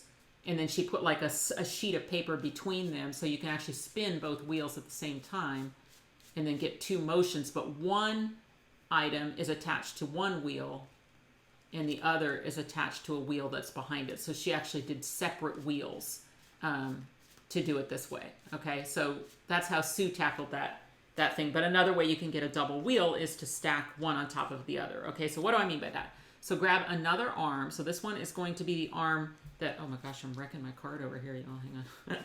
No, I'm not. I was like, oh, it flew off. No, it didn't. The second arm is never going to be seen. Okay, it's the one that's going to be for the thing. So I'm probably going to choose my least interesting arm for that. Once again, I'm going to do my tab trick, folding those side tabs to the back and kind of bending them down. And then this is going to go through a washer. Okay, and then again, make sure you flatten it out. Okay, so this is the same technique as it was for the rainbow card. So what we now have is we have an arm that's spinning on a washer, and then we have an arm that's spinning on a wheel. And what we can do is we can attach this washer with just adhesive in 2 opposite sides, okay? Like this. I'm going to put pencil marks on for you there. So dot of glue on 2 opposite sides of that washer, okay? And then where we're going to attach it is to this arm. Okay, so we'll take there'll be a dot of adhesive down here, and we'll just take that right to the bottom of that arm. So if you imagine a dot of adhesive being, let's see, do I have a Sharpie pen in this drawer right here? Okay, so our first dot of adhesive is going to attach right here, and let's see where the other one's going to be up here somewhere. Okay, so this is a good visual. See, we're going to have a dot of adhesive here and a dot of adhesive here, but we're going to use the back of the washer. This is just approximate locations, but I'm just showing you where that washer is going to sit. It's going to attach to this arm. Okay, all right, so here's my arm freely spinning on my washer. I've got a pencil mark on 2 opposite sides. I'm going to put a little glue, dot of glue there and a dot of glue there. I still have to, that thing has to spin in there, so I don't want to put too much glue or let it get too close to the center. Okay, then let's see, let's spin it to where it's in, the glue is in line with the arm, okay? Then I'm going to just set that down over that first arm, okay, and press until that washer attaches to the arm below.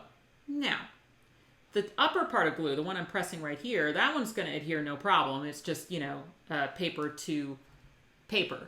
This one down here, you're going to have to press it for a second because you're attaching the washer to where you had the packing tape, right? So it's not going to want to immediately set up there, okay? But then once you have that washer attached to that arm, now what you have is you have two spinning arms that can spin independent of each other. You see what I'm saying? So like you've got this one is spinning on the wheel, and then this one is spinning on that washer.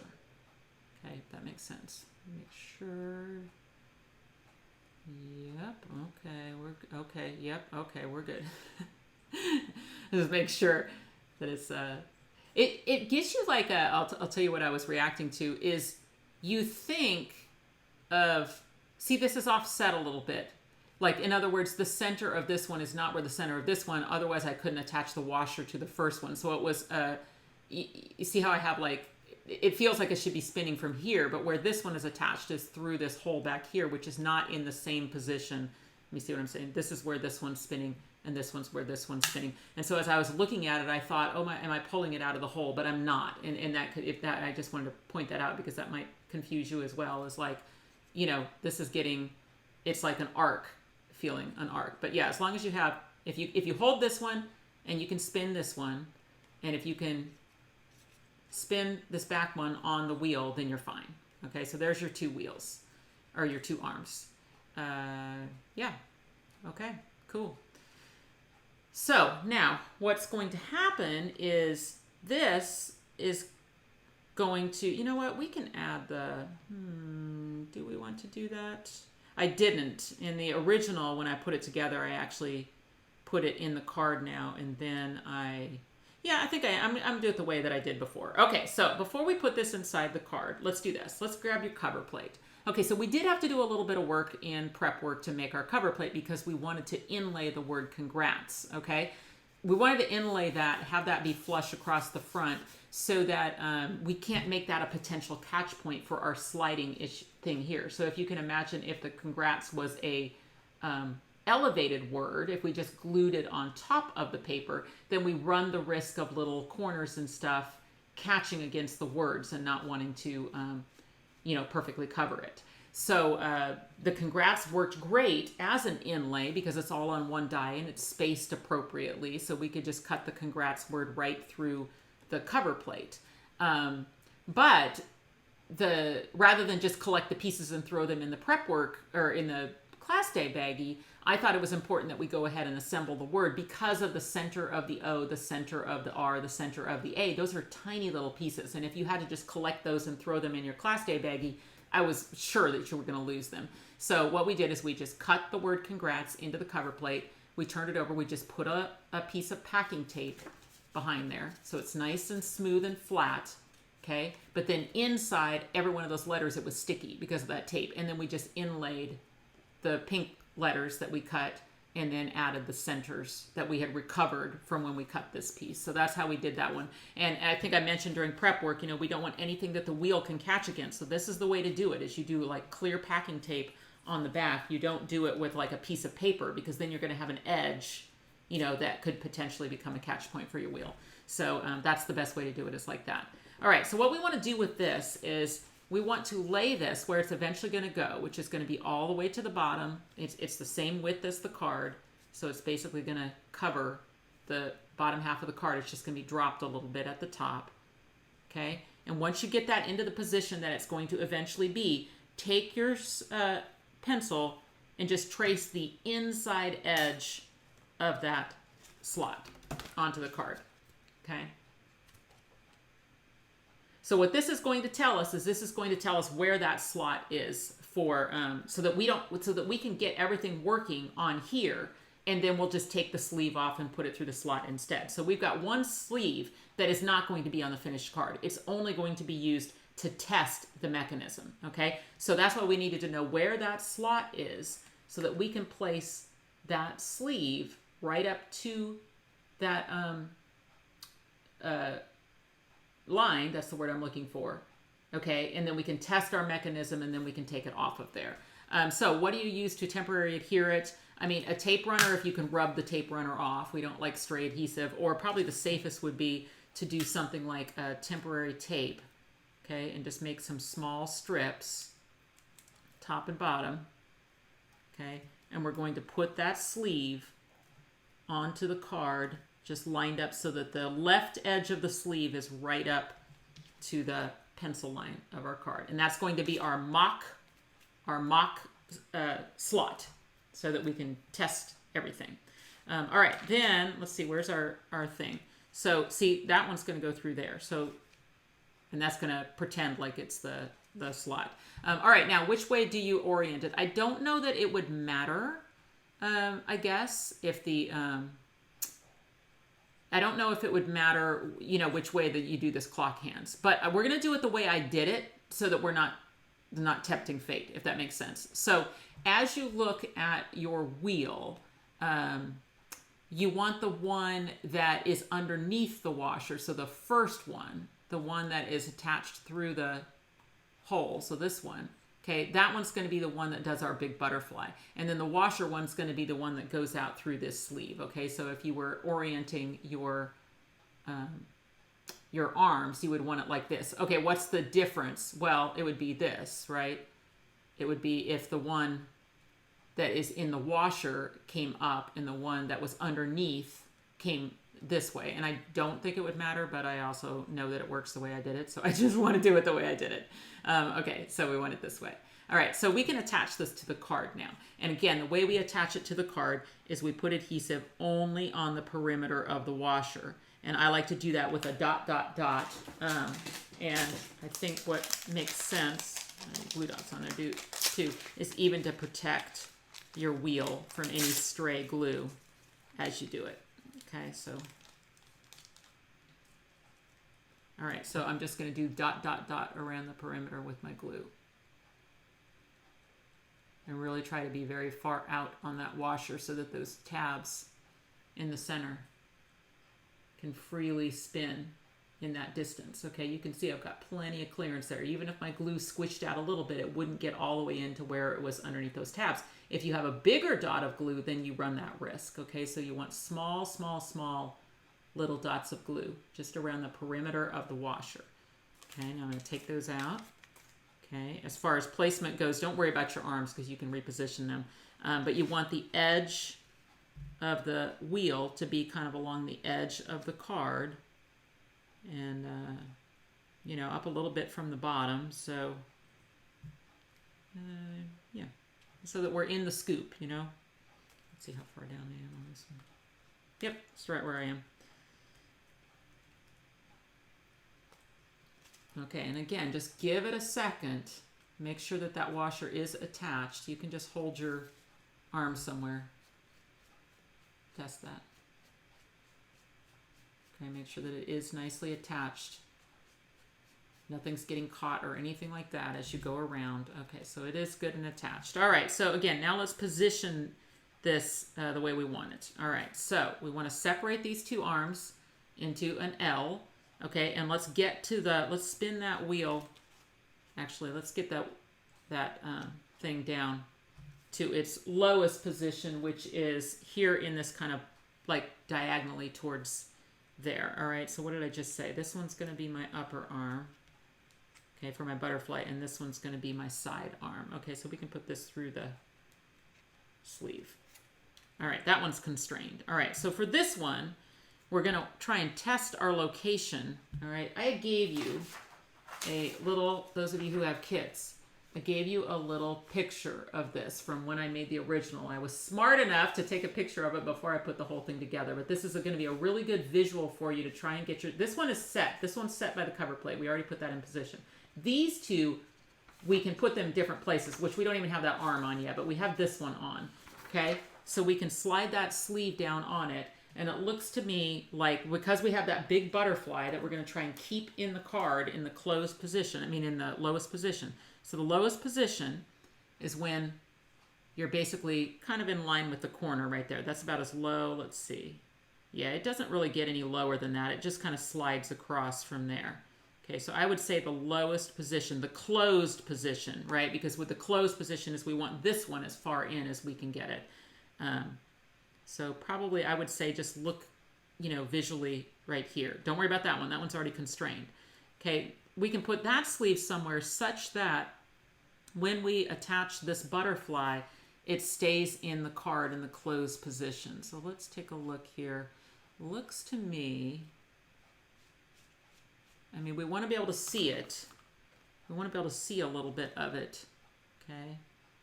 So, for whatever reason, it looks like I went down a little bit like that. Okay. So my closed position is about right there on that butterfly. I'm going to put a little piece of temporary tape so I can show you about where that is. Okay. All right. So I put the butterfly. You know what's a good rule of thumb? Let's see if I can find a piece of paper. Gosh, it's so funny every time I say, oh, see if I can find a piece of paper in this room full of paper. There we go. Okay. In fact, this is feeling familiar. This is feeling familiar. Okay. My closed position on that butterfly was where the antenna, okay, was up at the top of the arm. So see that antenna right there? That antenna was kind of up at the top of the arm. And that keeps it in the card when the card is closed. And you can see a bit of it when the cover plate is on. You can see a little bit of my butterfly. And then I'm going to get good motion. So what does that mean? Okay. What that means is this sleeve needs to be below that butterfly, so that we can glue the butterfly all the way down. And the reason we want to glue the butterfly all the way down where it's touching the arm is so that it will stay nice and flat behind there and that it doesn't have an edge that can come up and over this edge as it flies across. So see, I would not want that to be on pop dots or anything like that. I need that to be flat and secured nicely. So everywhere that the arm touches that butterfly, it is glued down, okay? So what that means is I need the sleeve in the closed position to be below the bottom of that butterfly. All right, so that means it needs to be here-ish. And then as far as where it goes, well, we spin this wheel to the right. So the arm is going to get constrained by the right edge of this sleeve. Okay, so it's not that you want to center it because it'll just go to the right. It'll go, as you spin it, it's that arm's going to go all the way to the right. Okay, so sleeve location can really change the motion of the arm. And let me show you what I mean. So let's just glue that sleeve down right there, or tape it down temporarily. Okay, so I've picked a spot. My butterfly's in the card. Okay, so see, the arm is going to go to that right edge to get its constrained location, and then it's going to come back. Okay, so it's going to shoot that butterfly out to the right, off the right side of the card, and then back around. Okay, there may be times when you really want to I think that's the word. I don't know if I want to say that word because I don't know if I'll say it right. Exacerbate that, enhance. Maybe we want to enhance that shooting, and so maybe you're going to put your sleeve at a downward angle like this. Okay, and it's just a little low for this technique, but basically, if you can imagine it up here, which is not going to work with this butterfly, but for some cards, you may end up choosing to put your sleeve like at an angle such that it will shoot out that way. It's hard to show on this one. It would be a good one to show it on would be that other one that I have because it only has a single sleeve. But see, where you put the sleeve can really change the motion of the arm. So this sleeve is all the way over here. So you see, in this case, it's going to hit that first left edge, then it's going to come over, it's going to travel across, and then the right edge is going to stick it out this way. Well, if I moved that, or let's do this, take it out of this sleeve, okay, and I put through another sleeve. I can show you what I mean. Okay, let's say I put it over here, okay, then it's going to hit the right edge first.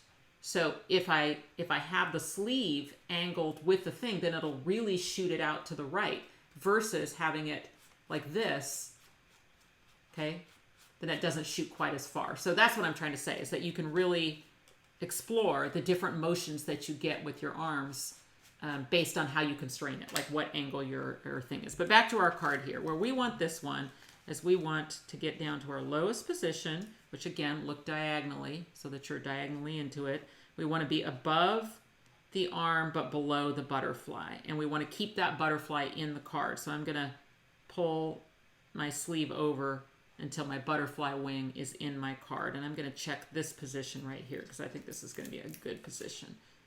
Let me see if I can tape that down. Okay.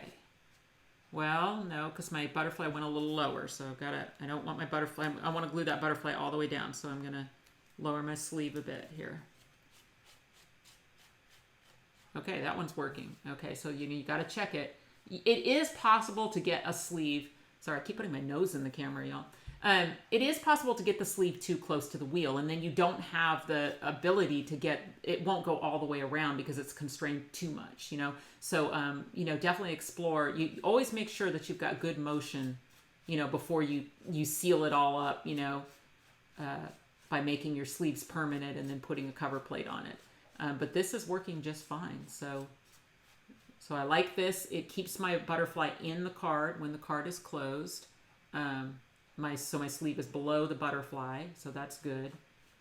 This arm is working great, and this arm is working great too. So nothing's catching, nothing's having any problems. So this is a good spot for that sleeve. But I'm still not going to glue it down all the way because I want to check my third sleeve before I do any permanency. So let me just put some temporary tape on that. Okay, I got that one worked out. Great. All right, now let's talk about our third arm. So the third arm is actually going to get 2 washers, okay? And you can, because it'll be easier to glue the washers together, you can, you know, put the smooth, non-glossy side together when we do this. Don't glue them together yet. What we're going to do is we're going to put the tabs through from our third arm, okay, through a washer in the usual manner. Okay, we're going through the shiny side. Okay, make sure you flatten it back out again. All right, so now this is spinning on this washer. All right, now where you can see on your little handout visual that where this one is going to attach is actually to this arm right here. Okay, so we're going to attach this washer to this arm down here, just to that arm, and then we're going to constrain it with a sleeve out here. Okay, what I noticed when I was making mine, this is why I did the other washer, is that when it, let's see if I can tape it on there. I'm going to show you what I mean here. Sorry, this is, I feel like I'm being too, well, you can't answer me. It's like, am I being too technical with all this stuff? I hope you all enjoy this technical demonstration.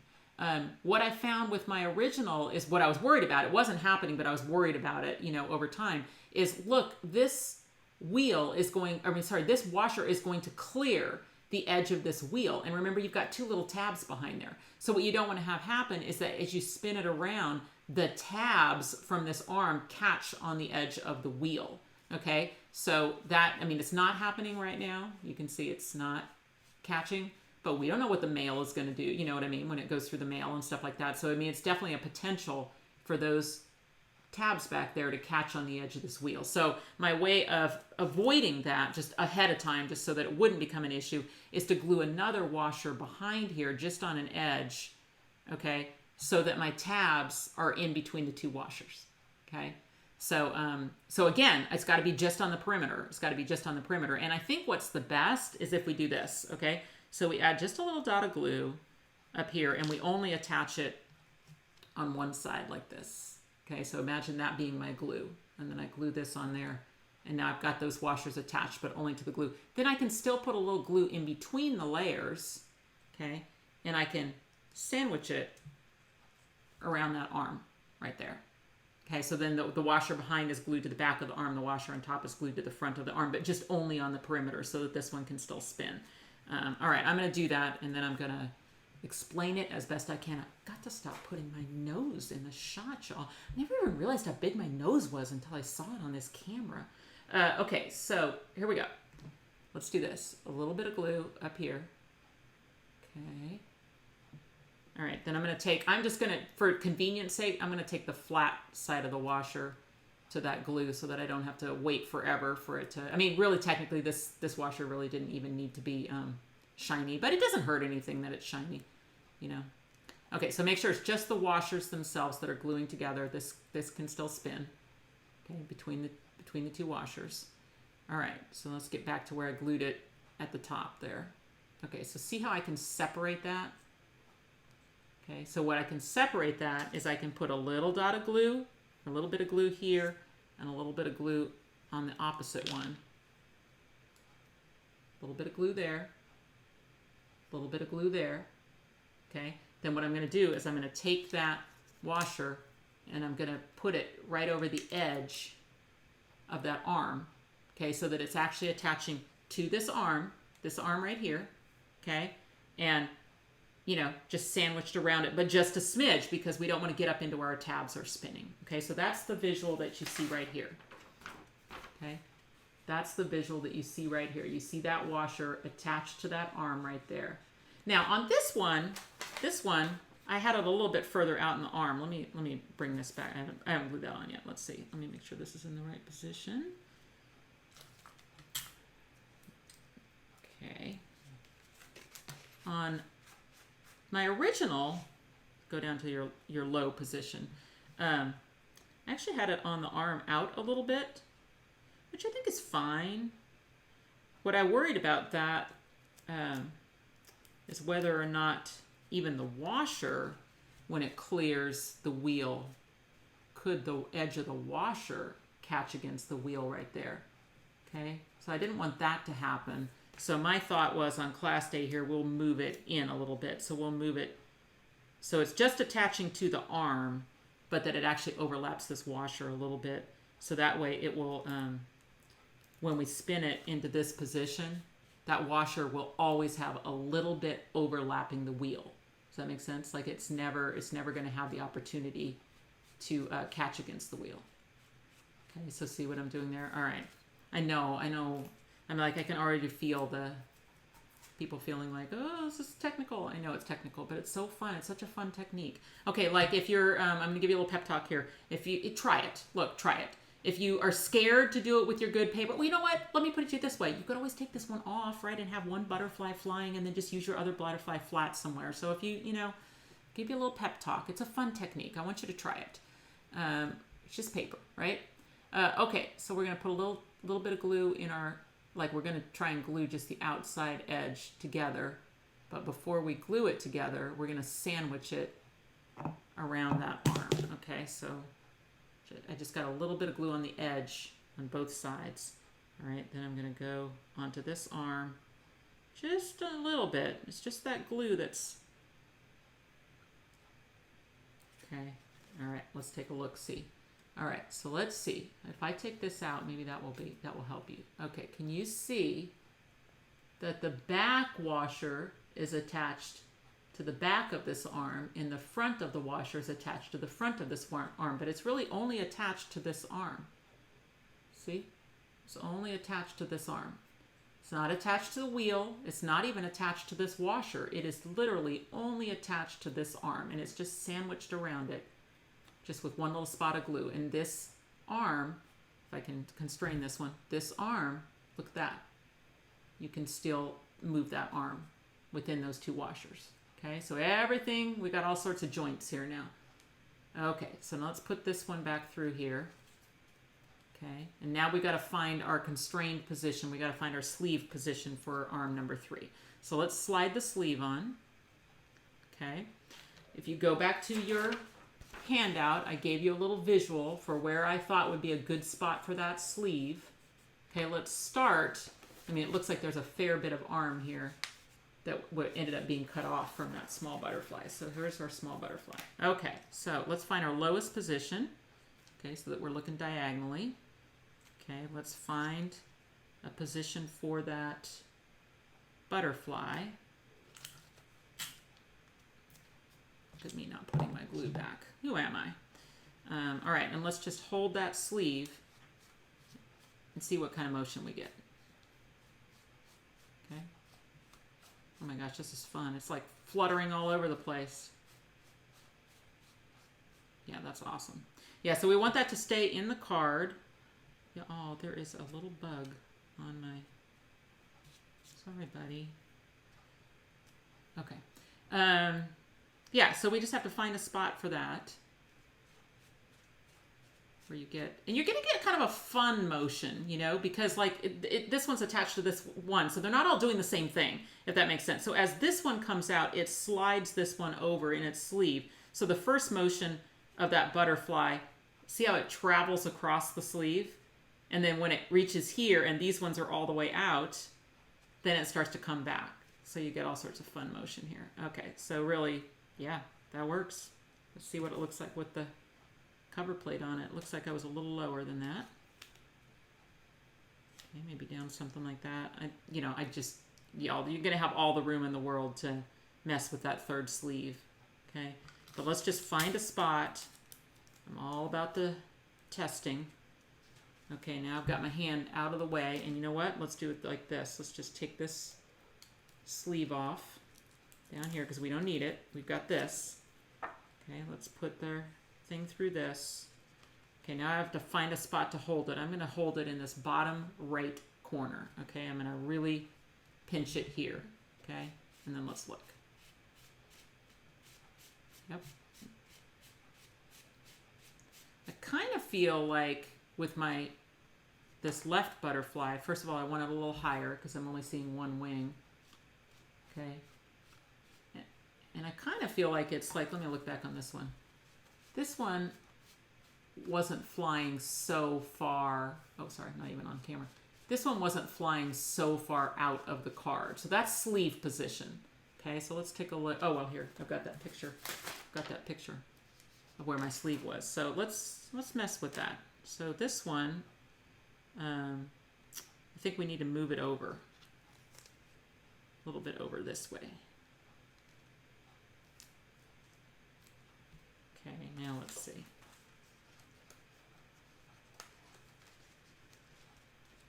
I'm going to hold it in that bottom right corner so it doesn't impede. Yeah, I like that a lot better. See that? I could probably stand to move it right there. My butterflies are overlapping, so I could move it just a smidge this way. Okay, so just a smidge over this way. Okay, but this is really what this is. It is a guess and check until you've got it the way you like it. And then once you've got it, then you make your sleeves permanent, and then you use your... Okay, I love it. I love it. Love the motion of the butterflies.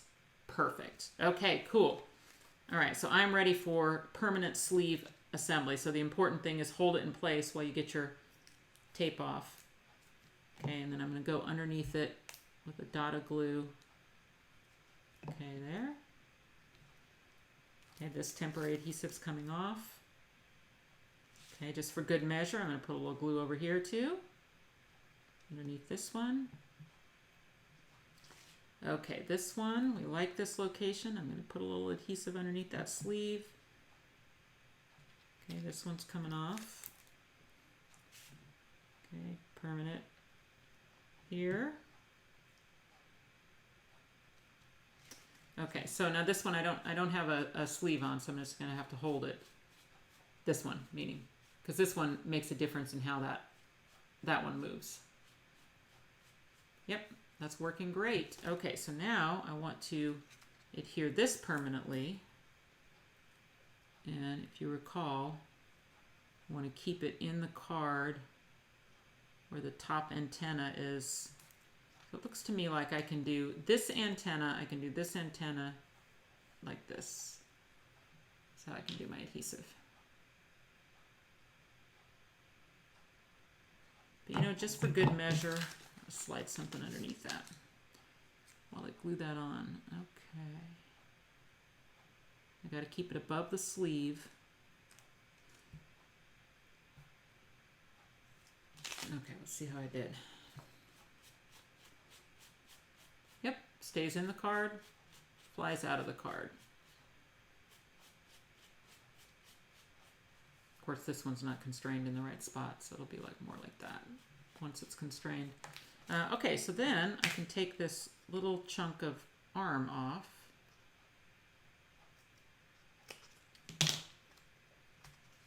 Okay. All right, now that one's on there. Okay, this one, I don't know why. I don't want that all the way over the top of that sleeve, so I don't know what I did. Oh, I know why. I know why. Never mind. Hang on. It's really hard to check the motion if you don't have all three constraints in. because that makes a difference in how everything moves. So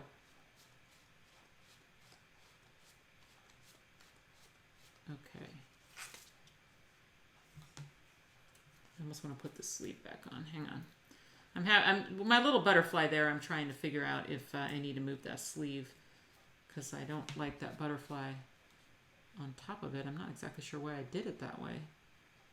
It's just all I need to do is move the butterfly out, which is what I'm going to do because I'm not going to move that sleeve that's already permanent. But let's see, back into my lowest position. Yeah, I don't know why I did that, y'all.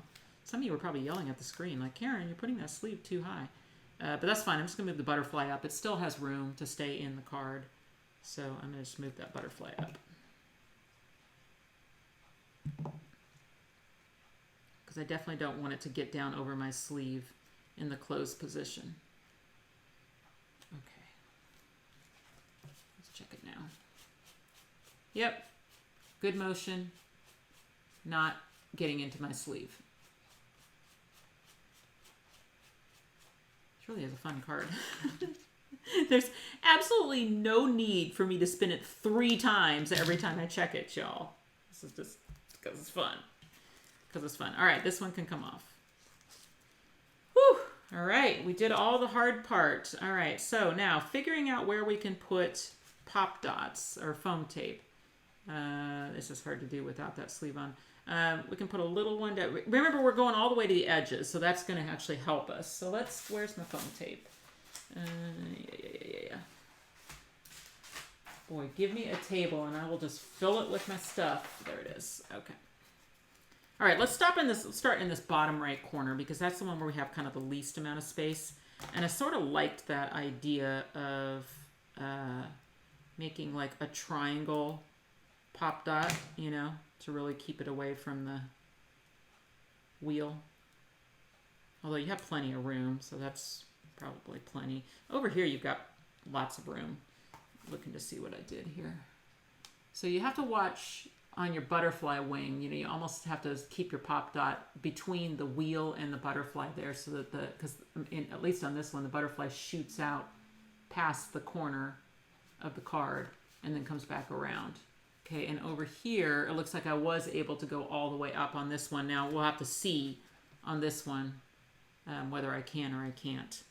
But anyway, in this corner, there's plenty of room for foam tape. So I can put a piece here and a piece here. Well, really, I can put this one as far up as I want.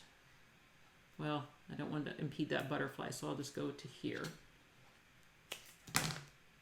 Okay. Don't worry about this because it's going to go through the cover plate. Let me check.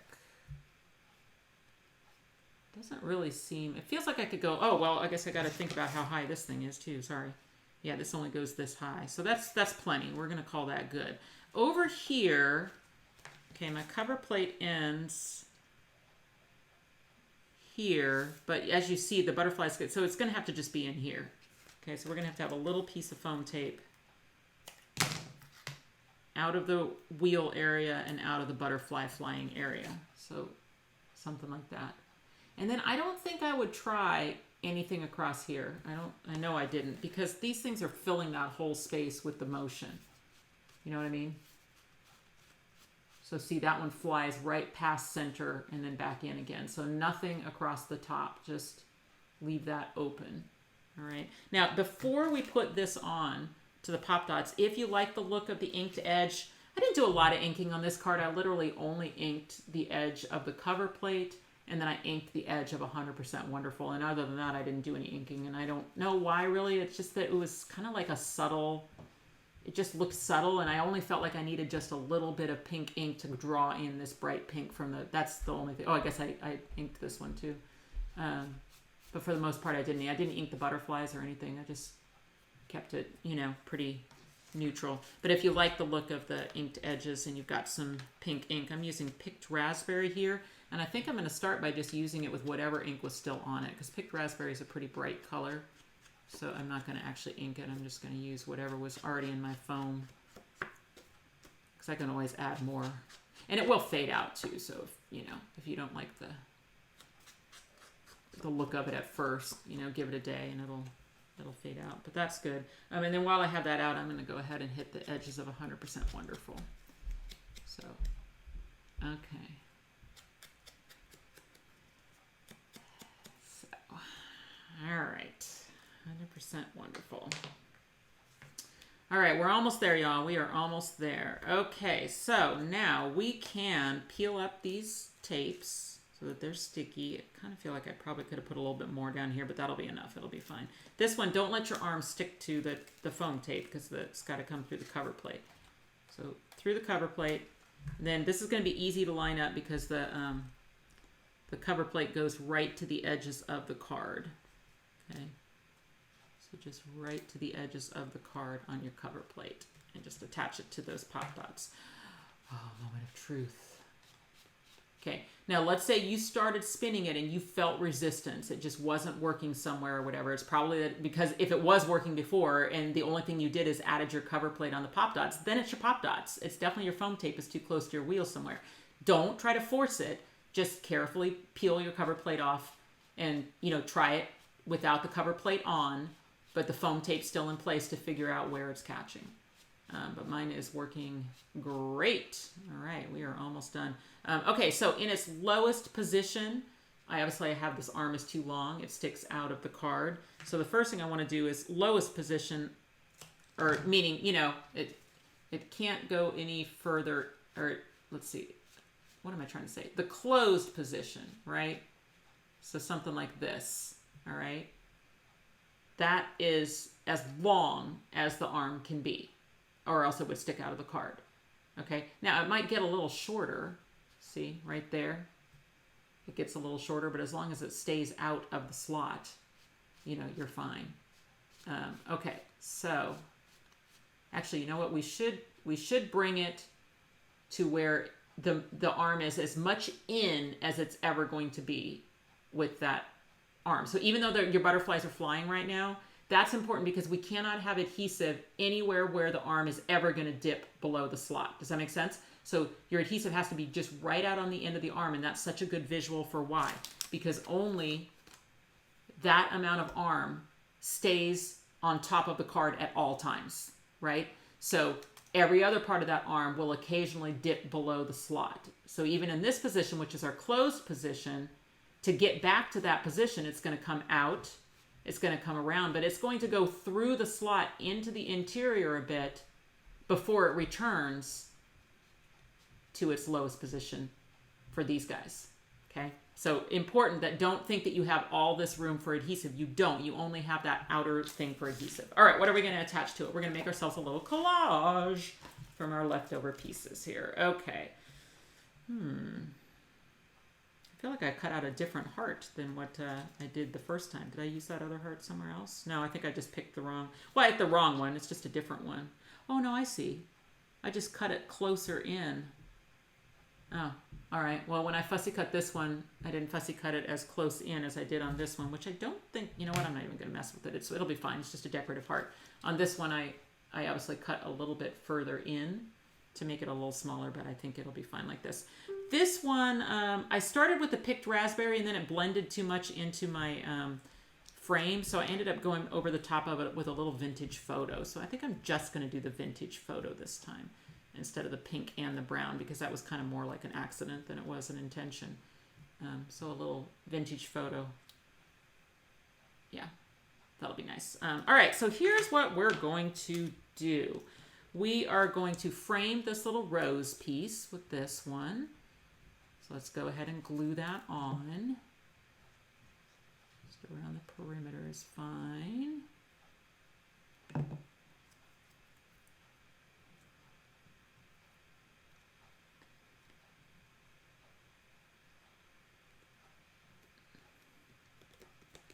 Okay. All right, then basically we want to make a collage that in the closed position, which is, okay, butterflies down, okay, this thing kind of close to the edge here, that's the size that we're kind of trying to make a collage, right? So we've got this piece, we've got to cover congrats. Oh, it looks like I did this one this way. We're kind of just making a collage like this, where we're just mixing the pieces together, but we got to try and keep them in the width of the card. So, or maybe we could just do that with the, basically have to keep it in a 5-inch card, the width of our collage, so a little bit less than 5 inches. So if you wanted to, you could just build this collage, but kind of keeping your card nearby so you can keep it. Yeah, I think what I ended up doing, yes, I can tell you what I did. Let's just do this. This is what I did. On this one, I have it where the rose is up and then this white flower here. So I put the adhesive on these green leaves. All of these green leaves can get adhesive. And then it actually comes up a little further into it. So the edge of the frame, okay, this is basically what I did. Okay. So this edge of the frame is kind of next to the pink heart. The little leaf up here gets covered. So this corner kind of ends up in the yellow center of that white flower. That seemed to be a good thing, you know, to span the majority of the card, okay? Then I put this pink doily piece at an angle like this, okay? And then tucked the 100% Wonderful in like this to where I could still read it and it would stay in the card. So this, let's see if I can get this about where it was. Okay. I don't really know what I did, y'all. Something like that. Oh, yeah, that looks right. That looks right. Okay, so I kind of brought it to over here. And the only place that I wouldn't want the adhesive would be these two leaves because I got to tuck 100% Wonderful in. So I'm probably over analyzing and teaching this part. I think it's really just make a really fun collage, but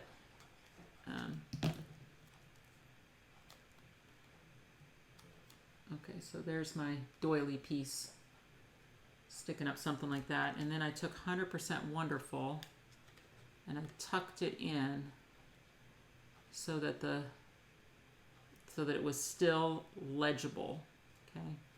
Meaning that it's not, and then you gotta make it in a spot where you can keep it in the card. So let's see. Oh, I guess it's more like, oh yeah, I'm glad I looked. This leaf is all the way here underneath the N, and this little leaf is underneath the UL. Okay, so like this. Yeah, okay, let me glue that together and then I will answer the door. Someone's at the door. Let's see if I can hit pause in just a second. I can hit pause in just a second. Okay, let's see. This, like this, like this. Okay, so here's my collage. Okay, sorry, I had to answer the door. And there was a little bit of a break there. Not gonna lie, a little bit of a break. We had someone come into the house to actually mount our TVs on the wall. So I took a little break to make that happen. And then the people got interested in what was going on here in the office, you know, because all this was all set up and I was in the middle of doing this video. So then I had to tell them all about paper crafting, so that was kind of fun. All right, so now we are ready with our little collage here. Oh, actually, let's see. Let me put this little heart. You know what? I'm going to wait on the heart, okay, because it might make a difference in where this places as far as how it moves and uncovers the congrats. So this isn't really an exact science. You know, none of this really has been, but because I want a little more glue underneath this. Because it sort of depends how you made your collage. And, you know, there could be like a little bit of a difference in how your arm is moving as to where you put this and then whether it's going to reveal the entire word congrats or not. So my suggestion is just like with all of it is use something a little temporary so that we can still move it. So maybe what I'm going to do is put just a little taper. Now remember, I can only put adhesive. It's probably a good idea in general to spin the wheel the way that you're, you know, the way that it's meant to be spun versus going backwards. I mean, technically you should be able to reverse the wheel and have it go the opposite direction. But when you set your sleeves, you always set them for the clockwise turn. And it, you know, maybe needed to be set differently if you were going to want to turn it both ways. So if you want to turn it both ways, you have to test it in both directions. But you certainly can do that, but not for this card. All right, so if I put just a little adhesive out on the very end of that arm, because then, let's see, let me get it to its closed position, which is here. Okay, then I'm going to choose a spot where I'm going to cover congrats, go a little lower than that, with my collage. But then the question is whether or not the entire word gets revealed. And actually it does. I did pretty well. I mean, I've got this one little leaf, but I think that was happening on my other one too, which I had debated about whether just cutting that little leaf off if it was something that bugged you, but I've decided that that is, see right there, I can read the entire word. So I hit it on the first try, which is kind of amazing, but that's, yeah. All right, so now I've got this working card. So then what I would want to do is I would want to make that permanent. So now I don't want to mess up my location. Let me see. I'm gonna say, I'm just gonna lift it up like this, add a little adhesive out on the end of the arm, go back down into position again. Okay, let me see. Oh, didn't let it set up. Oh shoot, now I've just completely lost my position. Let me go back. Okay, let me say that's down. That under there to protect it. I'm probably not going to hit the perfect position again, you know, like that was maybe just a one-time thing. Let me come down a little bit. Okay, here we go. All right, congrats is covered. Congrats is revealed. Ooh, that's pretty cool. I always like it when it works. I always like it when I can remake a card on class day and it actually works, you know, similar to the first one. And sometimes when you're in the design phase, you know, it's like I take notes. I take notes when I'm designing it. And like I said, I was really glad that I thought to take a picture of that triple mechanism before I put the cover plate on, so I didn't have to try to remind myself. But I had myself a whole series of notes on this card about what I did, you know, so that I could remember. You know, I had measured where I'd put the die and all that kind of stuff. All right, so that is card number 2, 5x6 top fold card. So this is the one that I was kind of talking about earlier that I would be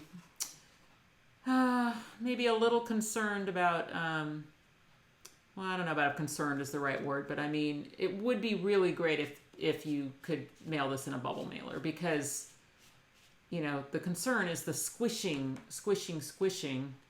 of this top edge, you know, because like when you're giving a card in person, then if you did that wheel and the butterfly came around and caught on this edge, you know, because this had been squished down so far, you know, you can just grab the card from the person and go like this, and you know what I mean, and kind of fix it. But when you mail it to someone, you know, they don't know, so you want to make sure that you've got it where it works really well. So I might consider doing a bubble mailer for this one if you're going to mail it, or if you give it in person, then it's great. So all right, there is our card number 2. Okay, well, we did it. We got through the class, so you probably want to look at a few more samples and see what we've got. Oh no, I forgot my little, oh gosh, I forgot my frog eyes, you know. Hang on a second, forgot my frog eyes. So I thought the frog eyes would be good as little bits of sparkle. So I just sprinkled those around my little collage. So I put one here. I'm just going to follow the original. I only ended up using 3 just because odd numbers and all, you know. But then I put one over here.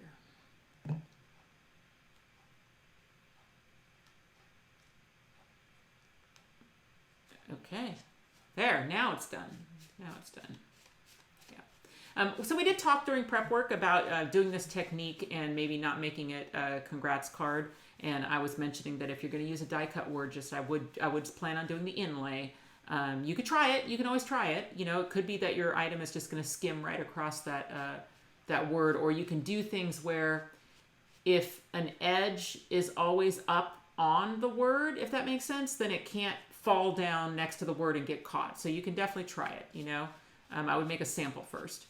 But your best bet, if you want to have a hidden greeting and you don't want to inlay it, would be to stamp a greeting or write it. You know, so if you want to do a little hidden reveal there, a stamp would be a great spot there.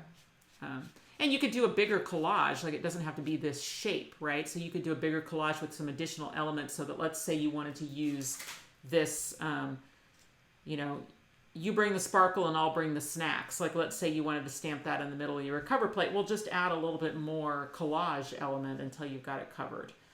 Or turn this to be a vertical or whatever. So, you know, you can make your collage element of any size as long as it fits on the front of the card, you know, and then as long as it moves out of the way and lets you reveal something. You could also explore a different spot for that slot. You know, still doing the triple, but maybe moving the slot. I don't know. You know, you could mess around with it a little bit, or maybe it's going to be more of a diagonal slot up here, so the item's going to come out this way and then give you more of a reveal area. So anyway, just explore different ideas. That's the fun thing about these classes, is when you know, go and remake them with your own materials and your own inspiration. Okay, well, we did it. We have made our 2 Whirly Wheel cards for the month, so hope you enjoyed those. I've got a few other cards made by the design team to show you just some ideas for using the Whirly Wheel. So here's one that Nikki Foden made. I like this. She used clear for her spokes, you know, and then actually just added some additional spokes kind of off of the first arm, and then she's using that to like fling some popcorn out of the bucket. So she gets a really cool action on this one. And it's partially because she used a thin piece of transparency for the arm and then beefed it up with a piece that was thicker. And the weight of it is like flinging it, you know. I mean, I don't know that she did that on purpose, but it ends up being like a really cool motion on it. So you see that fling that she's getting on that one. So that was a little bit the materials that you used. And then she also added some pop-up inside using those movie night charms. And she has our display helpers, which are a new die that we have now, which will hold your 90-degree cards open for display. So instead of them just falling forward, as they tend to do, you can just lift those up, incorporate those into your card, and then it just stays open for display. And then if you want to close it, just push them in, and then it'll close. So that's a card by Nikki. Here's one by Lois. Making a little bee fly out from behind a big hive. You're sweet. And again, she used a clear arm on that, so it's really cool motion on that. This one is by Sue Small Kreider, so she's got the wheel with the scoop at the bottom here. So then, and she's doing something fun, which is revealing a greeting on the arm. So that is something that you can absolutely do. And there is a stamp set called the Whirly Wheel Words, which is a really good companion stamp set to go with your Whirly Wheel, especially for like stamping the arrows and then cutting them out really easily with the wheel. But it's got some of those vertical words too, so it's really good. They're all sized to fit on the arm of the Whirly Wheel. But so she's got the unicorn flying from a different position on the inside, and then she's got a big sparkly Lorna label. Once again, see the card kind of falling open, but then when you use those little lift display helpers on the side, it'll just keep that card open, you know, just lay it on, just... It's funny. My mom came to visit. She was helping us with the move, and when this release came out, and I was showing her the preview video and stuff, and she said, "I want you to come to the house and put those little display helper things in all the cards that you've sent me, so they'll all stay open nicely for display." So I haven't done that yet, but that is on my list of things to do. Here's one by Sue Small Kreider. Here, fishy fishy, on the wheel, using the new fishing lure charms. So. You know, that's a fun thing, too, about these interactive cards. You know, sometimes when you're looking for a masculine idea, you know, the Whirly Wheel could be a really good one for your masculine cards as well, just because, you know, it's interactive, it's fun, it's, you know. Here's one by Lois, sprinkling a little rainbow magic your way. So you can use the Whirly Wheel in a slimline card.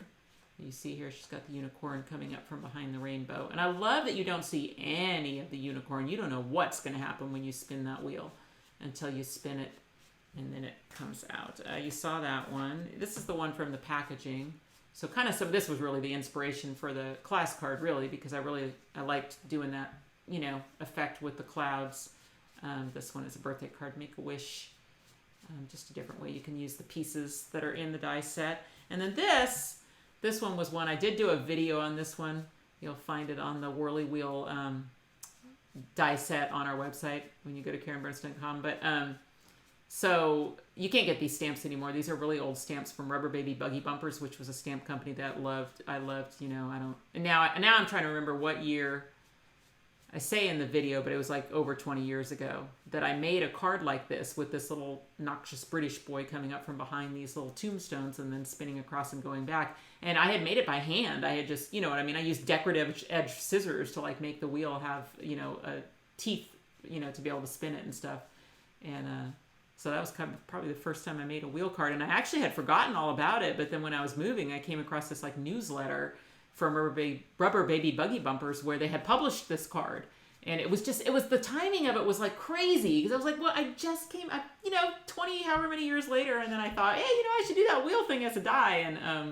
And then, yeah, it just turned out that I came across that newsletter during the move. Then I found that I still had the stamps, amazingly. And then I could remake the cards. So that was cool. All right, let me grab the stuff for September.